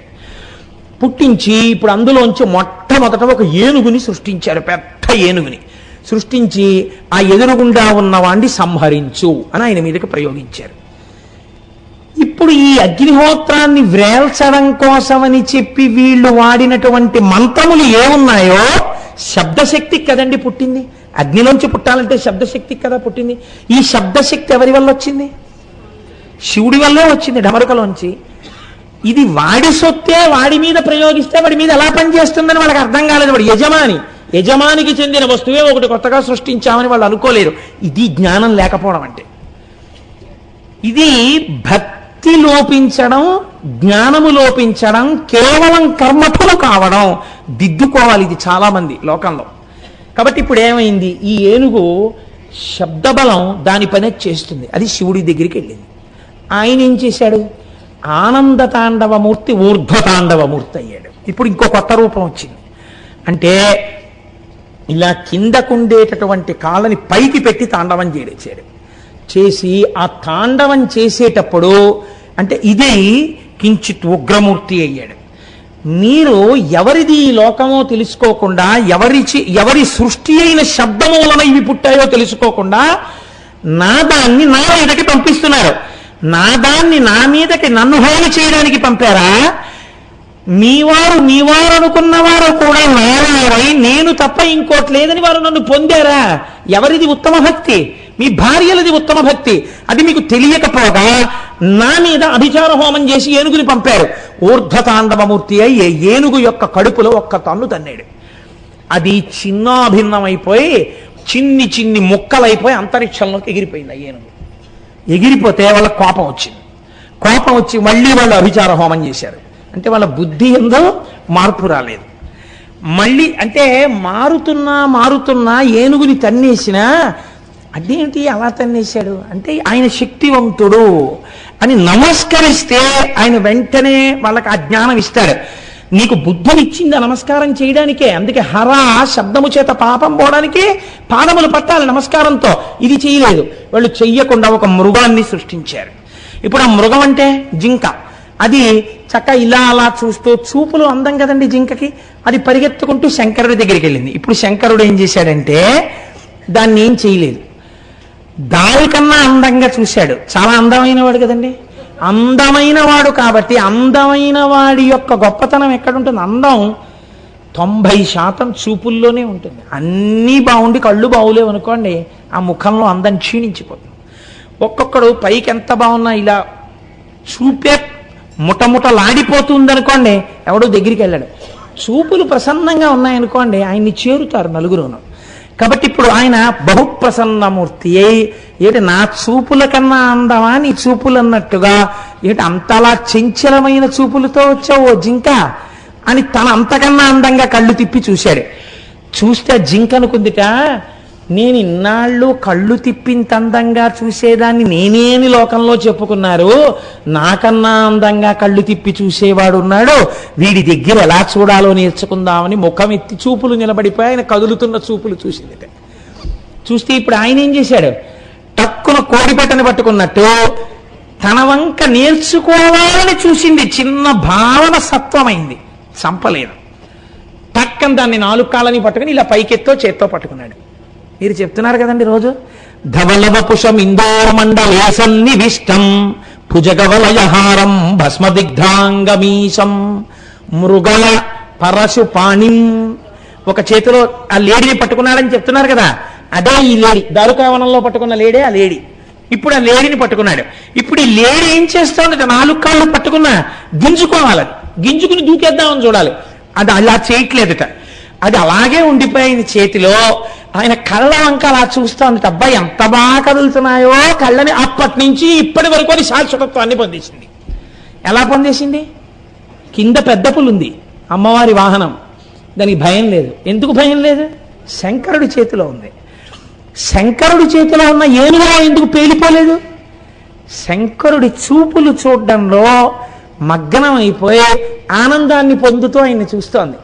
అలా చూస్తోంది కనుక శంకరుడు దాని జోలికి వెళ్ళలేదు, అలా చేత్తో పట్టుకున్నాడు. ఇందులో చాలా రహస్యాలు ఉంటాయండి. అందుకే హృదయ కమల మధ్య సంతతం చింతయామి అంటారు. ఆ జింకని పట్టుకున్నాడు. ఇప్పుడు వాళ్ళు ఏం చేశారు? అన్నన్నన్నన్నా మనం ఇంత జింకని ప్రయోగిస్తే ఆయన పట్టేశాడు రా అని, ఈ మృగం కాదు మనం ఇంకొకటి విడిచిపెడదామని ఒక పెద్ద పులిని సృష్టించారు. ఆ పెద్ద పుల్లని ఆయన మీదకి విడిచిపెట్టారు. ఆయన ఏం చేశాడు? ఒక్క గుద్దు గుద్ది పగలగొట్టి దాని చర్మాన్ని ఊడదీసేసి దాన్ని తీసి వల్లవాటుకొక్కటి కట్టుటకొక్కటి వస్త్రార్థమిచ్చితి ఈశ్వర నీకు. మొన్న మానస పూజలో విన్నారు కదా, ఆ ఏనుగు తోలు కట్టుకున్నాడు, ఈ పులి చర్మం తీసి పైన వల్లవాటుగా ఉత్తరీయంగా కట్టుకున్నాడు. కట్టుకుని కూర్చున్నాడు. కూర్చునేటప్పటికీ వీళ్ళు చూశారు, అన్న ఇంకా మనం ఈయనేం చేయలేనురా, మనం చేసిన అభిచార హోమాలన్నీ పాడైపోయాయి, ఈయన ఇలా ఉన్నాడేమిట్రా మనిషి అని వెళ్ళప్పుడు నమస్కారం చేశాడు. చేస్తే ఈ మునులందరికీ ఆయన తత్వబోధ చేశాడు. అప్పుడు ఇది కాదురా అబ్బాయి, మీరు తెలుసుకోవలసినది ఆనందతాండవమూర్తి అంతా మీరు చేరిపోవడం ప్రయోజనం. దానికి కేవల కర్మ కాదు, కర్మ జ్ఞానమునకు ఆలంబనం కావాలి. జ్ఞానమును పొందడానికి కర్మ చెయ్యాలి తప్ప కేవల కర్మ మిమ్మల్ని ఉద్ధరిస్తుందని చేయరాదు. అది నువ్వు తెలుసుకో. అందుకేనండి సత్యనారాయణ స్వామి వారి వ్రత కథ అలా వెళ్ళడానికి కారణం అదే. మీరు చూడండి, ముందు నమ్మకం లోకంలో శాస్త్రం మీద ఎవరికి ఉండాలి? బ్రాహ్మణుడికి ఉండాలి. చదువుకునేవాడు వాడు కాబట్టి ముందు ఎవరు చేశారు సత్యనారాయణ వ్రతం? బ్రాహ్మణుడు చేశాడు. బ్రాహ్మణుడు చెయ్యగానే వాడికి ఐశ్వర్యం వచ్చింది. ఇప్పుడు అది ఎవరు చూశారు? సమాజంలో అట్టడుగున ఉన్నటువంటి ఒక కట్టెల మోపులు అమ్ముకునే వ్యాపారి చూశాడు. ఆయన కట్టెల మోపు అక్కడ పెట్టి ఆ వ్రతాన్ని అలా చూసి ప్రసాదం తిని, అయ్యా నాకు చేసుకోవాలని ఉందండి అన్నాడు. నువ్వేం చేయగలవు అన్నాడు ఆ బ్రాహ్మణుడు. అనలేదు. ఇది ఎలా చేసుకోవచ్చో కల్పం అంతా చెప్పి, ఇంకొక మాటలో చెప్పాలంటే ఈయనే చేయించినట్టు. ఇప్పుడు ఆయన ఏమయ్యాడు? ఆయన కూడా వైభవాన్ని పొందేశాడు. మధ్యలో క్షత్రియుడు రాజు, ఆయన ఏం చేశాడు? ఆయన వ్రతం చేసి ఆయన సంతానాన్ని పొందాడు. బ్రాహ్మణ బోధ చేత రాజుకి వేదమునందు విశ్వాసం కలగాలి, ఆయన అభ్యున్నతిని పొందాడు. కొంచెం అటూ ఇటూగా అనుమానంతో భగవంతుడితో బేరాలాడి వ్యాపారాలాడినటువంటి వాడు ఎవరున్నాడు? ఆయన ఏం చేశాడు? సంతానం కలిగితే చేస్తానన్నాడు. సంతానం అన్నాడు కానీ మగపిల్లాడు అనలేదుగా. ఈశ్వరుడు ఆడపిల్లనిచ్చాడు. ఆడపిల్లనిస్తే అభ్యంతరం ఏముందంటే, ఆడపిల్ల కడుపున మగపిల్లాడు పుడితే రోహితుడు పుట్టేసినట్టే, కొడుకు పుట్టినట్టే. కానీ ఇప్పుడు ఏం చేశాడు ఆయన? ఇప్పుడు ఆయన ఆడపిల్ల పుట్టింది కదా, ఇప్పటికే చాలా ఖర్చు, ఎదురు పెళ్లి చెయ్యాలి, ఏదో లెక్కలు వేసుకుని తర్వాత చూద్దాం పెళ్లిలో చేద్దాం అన్నాడు. పెళ్లిలో చేశాడా? చేయలేదు. అబ్బో ఆ తర్వాత ఎన్ని వచ్చాయి మీకు తెలుసు. ఇప్పుడు నేను కథ అంతా చెప్పడం ఎందుకు? ఇన్ని కష్టాలు వచ్చినా నిలబడలేదు. ఆఖరణ ప్రసాదం పుచ్చుకోకుండా వస్తే పడవ ముంచేశాడు. ప్రసాదం అంటే ఏంటి? ఈశ్వర అనుగ్రహమునకు ప్రసాదం అని పేరు.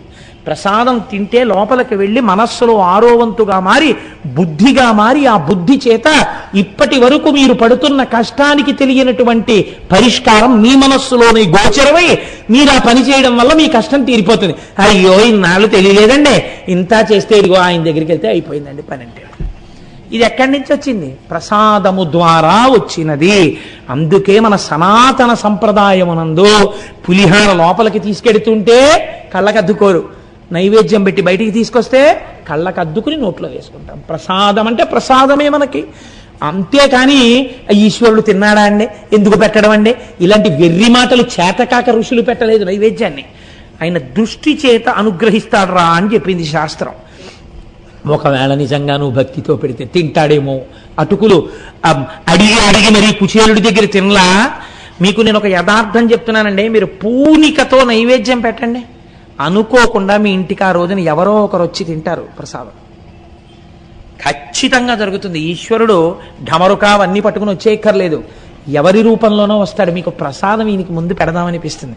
ఇంత పళ్ళెంలో పెడతారు, అబ్బా కోటేశ్వరాలు మంచి వేళకు వచ్చానండి, ఎంత అదృష్టం అండి వాళ్ళకు ప్రసాదం దక్కింది అని ఆయన ప్రసాదం ఆయనే కళ్ళకత్తుకుని నోట్లో వేసుకుంటాడు. అది ఆయనే ఈయనగా వచ్చాడని మీరు గుర్తించాలి.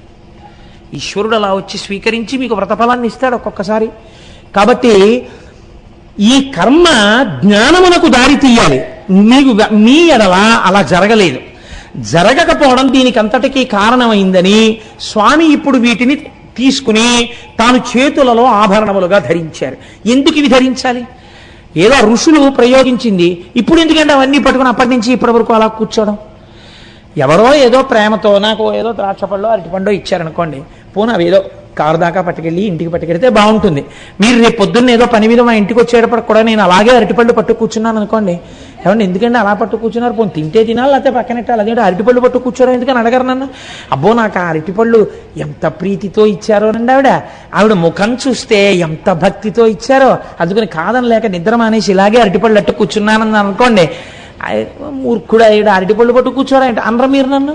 మరి శంకరుడు ఏమిటి అప్పుడెప్పుడో ఋషులు ప్రయోగించారా దారుకావనంలో, ఇప్పటికీ అలా పట్టు కూర్చున్నాడా, ఎందుకంటే ఆ పట్టు కూర్చోవడం అంటే తత్వ పరిశీలనం చేసి చెప్పగలిగినటువంటి శంకరుడు శంకరాచార్యుల వారిగా వచ్చాడు. మళ్ళీ ఆయనకేగా తెలియాలి ఎందుకు పట్టుకున్నాడో, అరటిపళ్ళు ఎందుకు పట్టుకున్నానో అసలు రహస్యం చెప్పవలసిన వాడికి నేనేగా చెప్పవలసింది.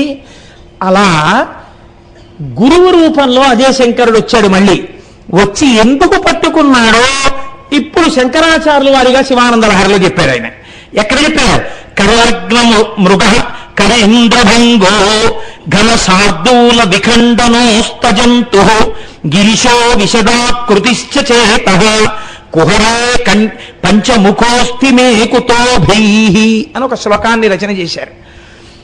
కరలగ్న మృగ, చేతితో పట్టుకోబడినటువంటి మృగమున్నవాడు. మరి మీరు ధ్యాన శ్లోకం చెప్తున్నారు కదండి ఇప్పటికీ అదే. ఈ మృగమునకు అర్థం ఏమిటో తెలుసండి, ఇది చించలమై ఉంటుంది. జింక లేదా లేడీ ఎప్పుడూ కూడా ఇలా పరిగెడుతుంది, ఆగుతుంది, చూస్తుంది, పరిగెడుతుంటుంది. భీతహరిణ అంటారు. భయంతో అలా పరుగులు తీస్తూ ఉంటుంది, ఆగుతూ ఉంటుంది, వెడుతూ ఉంటుంది, చంచలత్వంతో ఉంటుంది తప్ప ఎప్పుడో చోట స్థిరంగా అలా నిలబడి ఓ ఏనుగులాగో అలా ఏం ఉండదని. ఇప్పుడు ఈ జింకని వేటాడేటప్పుడు సింహానికో లక్షణం ఉంటుంది. అది ఏం చేస్తుంది అంటే జింకని చంపేటప్పుడు అదే పనిగాను హీన ప్రకృతితో చంపదు. సింహం చంపితే సింహంలాగే చంపుతుంది, ఒక్క దెబ్బ కొడుతుంది అంతే. అసలు కొట్టక్కర్లేదండి. పరిగెడుతున్నటువంటి లేడి మీదకి రెండు ముందు కాళ్ళు పైకెత్తి దాని కడుపు కింద వరకు పంజాలో గోరును విచ్చి పట్టుకునేటప్పటికీ చచ్చిపోతుంది అంతే లేడీ. మీద సింహం పడిపోయిందని తెలియగానే ఇప్పుడు అది ఏం చేస్తుందంటే తన నోట కరుచుకుని చేత్తో ఎత్తినట్టుగా పట్టుకుని రెండు చేతులతో ఎత్తుతో గుహలోకి ఈడ్చుకుపోతున్నాడు. ఈశ్వరా, మీరు ఒక సింహమై ఆ మృగమును పట్టి ఉన్నారు. కరీంద్రభంగో, సింహము ఏనుగుని ఎలా చంపుతుందో అలా మీరు ఒక ఏనుగుని చంపారు. ఘన శార్దూల విఖండనోస్త జంతు, మీరు ఒక పెద్ద పులిని సింహం ఎలా చంపుతుందో అలా చంపి దాని తోలు తీసి కట్టుకున్నారు. గిరిశో విశదాకృతిశ్చ చేతః, ఈ సింహం కొండ గుహలో ఉంటుంది, మీరు హిమాలయ పర్వతాల మీద గుహలో ఉంటారు. కుహరే పంచముఖోస్తి మే కుతోభీః, ఈ గుహ ఎక్కడుందో శంకరాచార్యుల వారు మార్చేశారు. ఎంత చిత్రం చేశారంటే ఇక్కడ రహస్యం చెప్తున్నారు. ఋషులు ప్రయోగించింది శివుడు ఎందుకు పట్టుకున్నాడు. చంచలమైనటువంటి మృగము చంచలత్వమును ఎప్పుడు మానేసింది? ఎప్పుడు మానేసిందంటే కదలడం జింక, కళ్ళు కూడా తిప్పడం ఎప్పుడు మానేసింది? శివుడు చూపుల వంక తాను చూడడం వచ్చినప్పుడు ఇంకా తాను కదలడం మానేసి చక్కగా ఆయన చేతిలో తన 4 కాళ్ళు ఉండిపోతే అలా చూస్తోంది. శంకరుడి కన్నుల వంక చూడడం నేర్చుకుంది. నీ మనస్సనబడేటటువంటి చంచలమైన మృగము కూడా అటు ఇటు తిరగడం ఎప్పుడు మానేస్తుందో తెలుసా? నువ్వు కూడా శివుడి పాదముల దగ్గర చేరినప్పుడు సింహమనబడేటటువంటి పరమశివుడు ఆ లేడి యొక్క 4 కాళ్ళని కలిపి పట్టుకున్నప్పుడు ఆయన కన్నుల వంక చూడని నీకు అలవాటైపోతే, శివుడి ముఖమండలాన్ని చూడడం నీకు అలవాటైతే, శివుడికి ఏమని వేశారు పేరు? పంచముఖోస్తి. పంచముఖం అన్నారు. పంచముఖం అంటే 5 ముఖాలు ఉన్నది, 5 ముఖాలు ఉన్నవాడు శివుడు. ఇక్కడ పంచముఖం అంటే వెడల్పైన ముఖం ఉన్నది అని. సింహానికి ముఖం చాలా వెడల్పుగా ఉంటుంది, శరీరం చాలా సన్నగా ఉంటుంది, నడుము చూడండి సన్నగా ఉంటుంది. అందుకే మనం పంచపాత్ర అంటాం. పంచపాత్ర పట్టరారా సంధ్యావందనం చేసుకుంటానంటారు. పంచపాత్ర అంటే ఏమిటి? పైన వెడల్పుగా ఉంటుంది, ఇలా సన్నగా ఉండి కిందకి సన్నగా ఉంటుంది. ముఖం పంచ అంటే విశాలంగా ఉంటుంది కాబట్టి పంచాస్యము పంచపాత్ర. ఇలా విశాలమైనటువంటి ముఖమున్నటువంటి శంకరుడి ముఖాన్ని చూడడం వచ్చినటువంటి జింక చలనము లేకుండా ఆగినట్టు ఎప్పుడూ చంచలత్వాన్ని పొందినటువంటి మనస్సు చంచలత్వమును విడిచి స్థిరత్వాన్ని పొందేది ఎప్పుడు? శంకరుణ్ణి చూడ్డం వచ్చినప్పుడు. ఇప్పుడు నువ్వు ఆయన్ని పట్టుకోవడానికి వచ్చి నిలబడి ఒక్కసారి అలా చూస్తే, ఇదొక్కటి నువ్వు చూస్తే చాలు, ఆయనే పట్టుకుని ఇలా తన చేతిలో పట్టుకుంటాడు. ఇంకా నువ్వు అది చూస్తూ ఉండిపోతావు అంతే. ఆ చూపుల ఆనందాన్ని పొందుతూ ఆనంద తాండవమూర్తిలో ఒక మృగం కలిసిపోయింది. నువ్వు కూడా ఒక్కసారి ఆయన వేపుకు పరిగెత్తాలి, మృగం పరిగెత్తినట్టు. ఆయన వేపుకు నీ మనస్సు పరిగెత్తి ఆయన పాదములు పట్టుకునే ప్రయత్నం నువ్వు చేస్తే, ఒక నామం చెప్తే, ఒక తుమ్మి పువ్వు వేస్తే, ఒక బిల్లదయం వేస్తే, ఒక జిల్లేడు పువ్వు వేస్తే, ఒక శివాష్టోత్తరం చెప్తే, ఒక శరణాగతి చేస్తే ఆయన నిన్ను పట్టుకుంటాడు. ఇప్పుడు నువ్వేం చేస్తావు? ఆయన చూపులతో నీ చూపులు కలిసి అలా ఉండిపోతావు అంతే. కాబట్టి ఈశ్వర మాకు బోధ చేస్తున్నావు, అందుకు పట్టుకున్నావు ఆనాటి నుంచి ఈనాటి వరకు మృగాన్ని. మరి అటువంటి వాడివి కరీంద్రభంగో, ఏనుగుని మాత్రం చంపేశామే. ఏనుగుని చంపేసి దాని తోలు తీసుకొచ్చి ఒంటికి కట్టుకున్నావు ఎందుకు అంటే, ఈశ్వర ఏనుగనబడేటటువంటిది ఎప్పుడూ అజ్ఞానమునకు ఊర్ధముఖ చలనము చేయకుండా సంసారమునకు అంటిపెట్టుకుని ఉండేటటువంటి మోహ లక్షణమునకు ప్రతీక. ఏనుగు ఎందుకు ఎక్కువ ఎత్తు ఎగరలేదు? తన ఒంటి బరువే దానికి కారణం. అలా మనం ఎందుకు ఊర్ధముఖ చలనం చెయ్యలేమో? మనము సంసారమునందు మగ్నులం అయిపోవడం, అజ్ఞానంలో మగ్నులం అయిపోవడం, మోహమునందు మగ్నులం అయిపోవడమే కారణం. ఎవరు పైకెత్తుతారు? ఈశ్వరుడు ఎత్తుతాడు. ఈ మోహమును పటాపంచలు చేసి చీల్చి చెండాడి జ్ఞానమిచ్చి మిమ్మల్ని తనకి ఆభరణంగా మార్చుకుంటాడు. ఏనుగుతోలు తాను కట్టుకున్నాడు. కాబట్టి ఈ స్థితిని నీకు ఇవ్వగలనని చెప్పడానికి ఈశ్వర మీరు ఏనుగుతోలు కట్టుకున్నారు. పైకి వాళ్ళు అభిచారిక హోమం చేసినా మాకు ఇవన్నీ నేర్పడానికి నువ్వు కట్టుకున్నావు తండ్రి. కాదు, ఘన శార్దూల విఖండనోస్తు జంతు. మరి పెద్ద పుల్లు ఎందుకు చంపావు? దాని చర్మం ఎందుకు చేశావు? భేదభావం అనేటటువంటి అజ్ఞానమునకు ప్రధానమైనటువంటిది ఏది ఉన్నదో ఆ భేదభావమును తొలగించడమే పులిని చంపుట. పులి ఏం చేస్తుందంటే, పులి అంటేనే క్రూరం, సింహం అలా ఉండదు. పులి వేటాడడానికి సింహం వేటాడడానికి చాలా తేడా ఉంటుంది.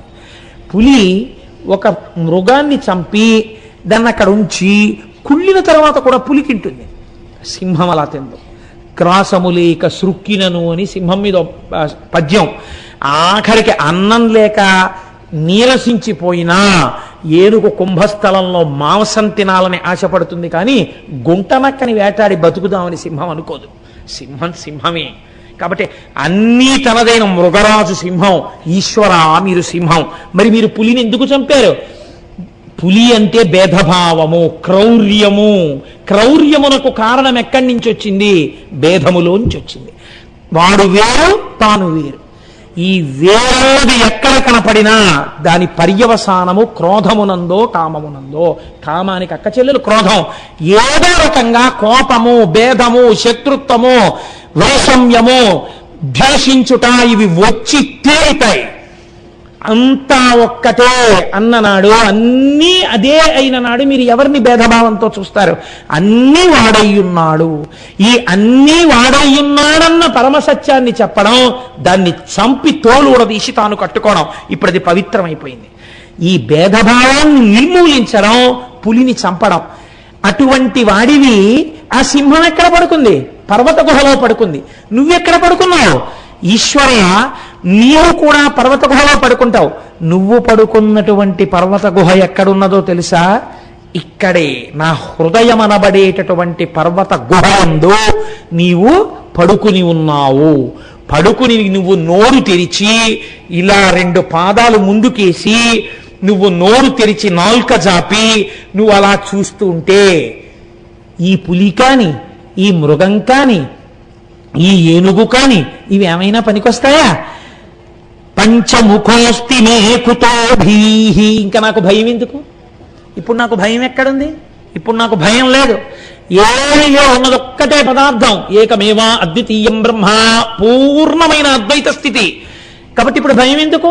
ఈశ్వరుడు ఇక్కడే ఉన్నాడు. ఈ పూనికకి ఆలంబనం ఎక్కడ కుదరాలి? భక్తి ఎందు కుదరాలి. హరుడిగా పాప విమోచనానికి మీరు ఆయన పాదాలు పట్టుకోవాలి.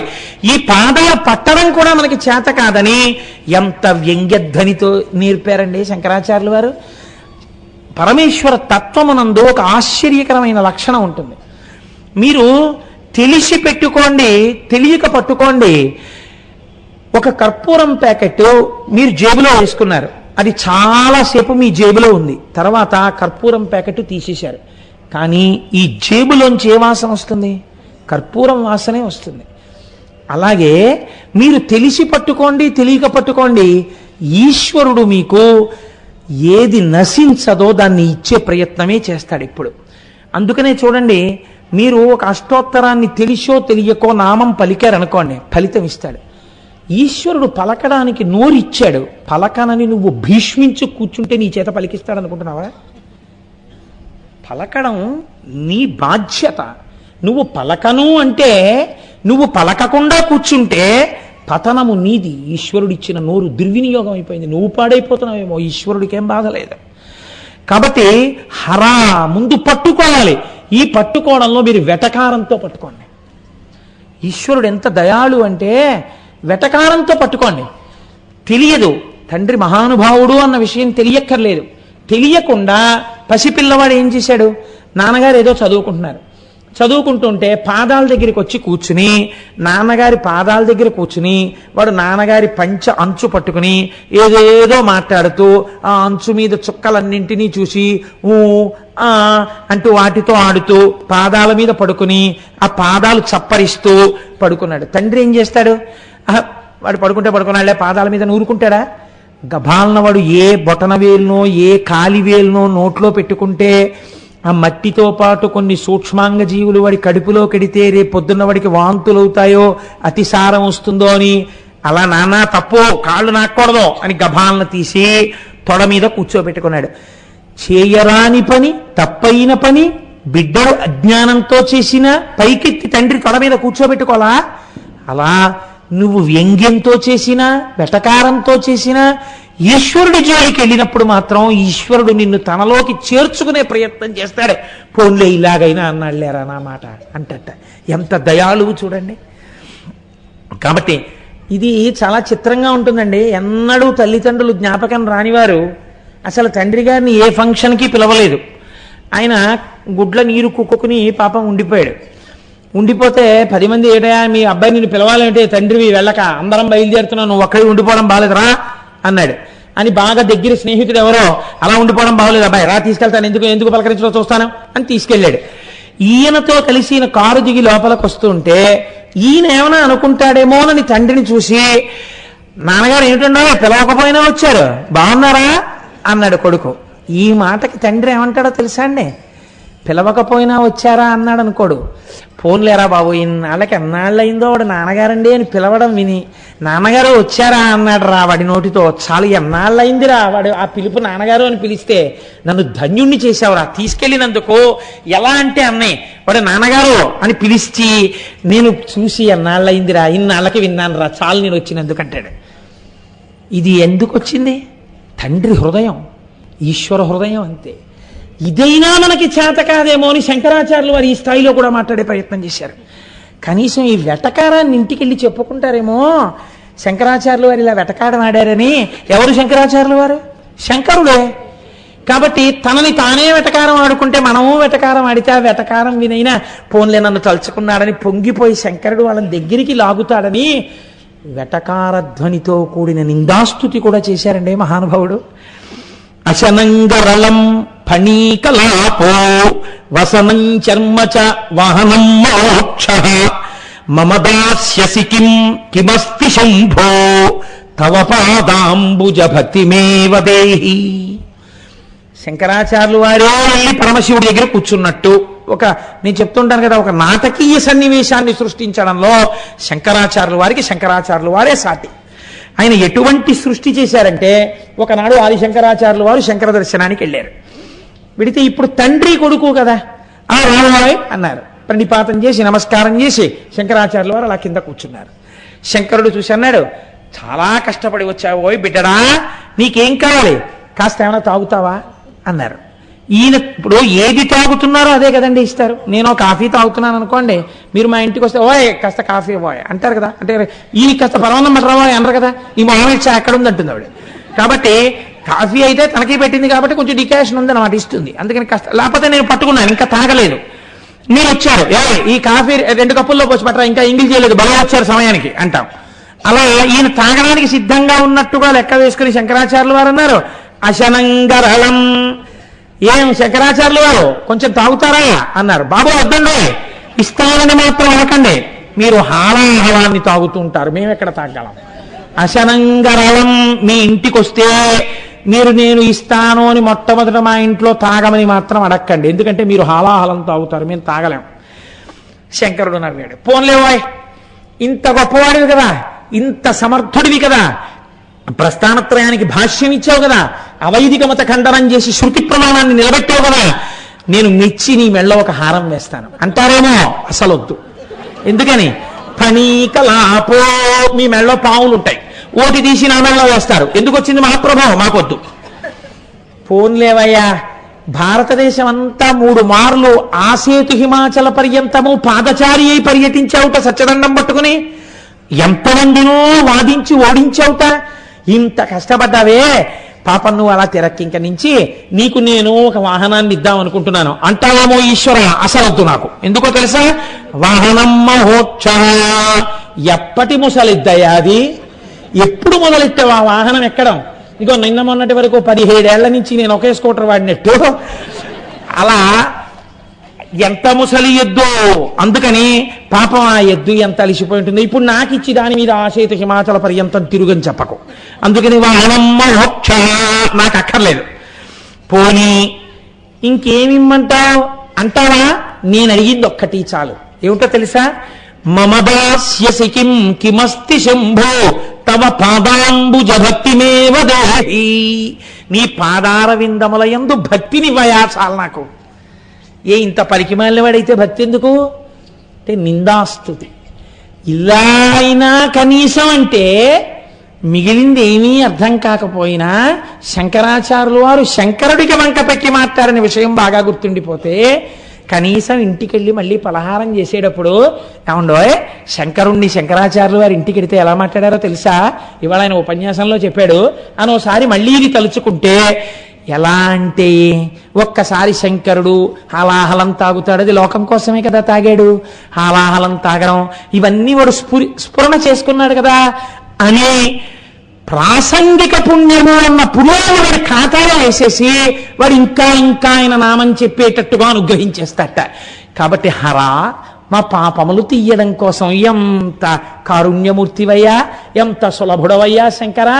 కాబట్టి అంతటి సులభుడవు నా హృదయ గుహలో కూర్చుని నువ్వు నోరు తెరుచుకుని ఉండగా నాకు భీతి ఎందుకు, నాకు భయం ఎందుకు, నువ్వే నన్ను కాపాడుకుంటావన్నారు శంకర భగవత్పాదులు.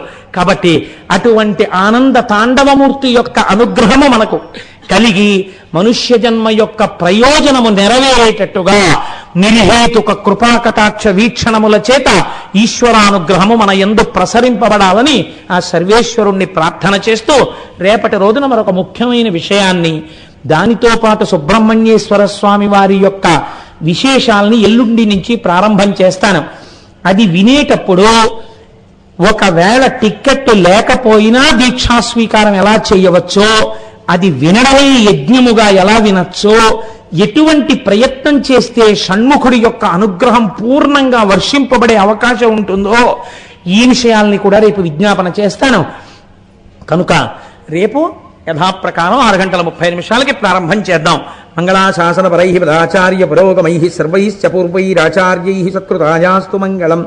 మంగళం కోసలేంద్రాయ మహనీయ గుణాత్మనే చక్రవర్తి తనూజాయ సర్వభౌమాయ మంగళం. ఉమాకాంతాయ కాంతాయ కామితార్థప్రదాయినే శ్రీగిరీశాయ దేవాయ మలినాథాయ మంగళం. కరచరణ కృతం వా కర్మ వాక్కాదిజం వా శ్రవణనైనజం వా మానసం వాపరాధం విహితం వా సర్వమేత్త క్షమస్వ. శివ శివ కరుణాబ్ధే శ్రీ మహాదేవ శంభో. సర్వం శ్రీ ఉమామహేశ్వర పరబ్రహ్మార్పణమస్తు. స్వస్తి.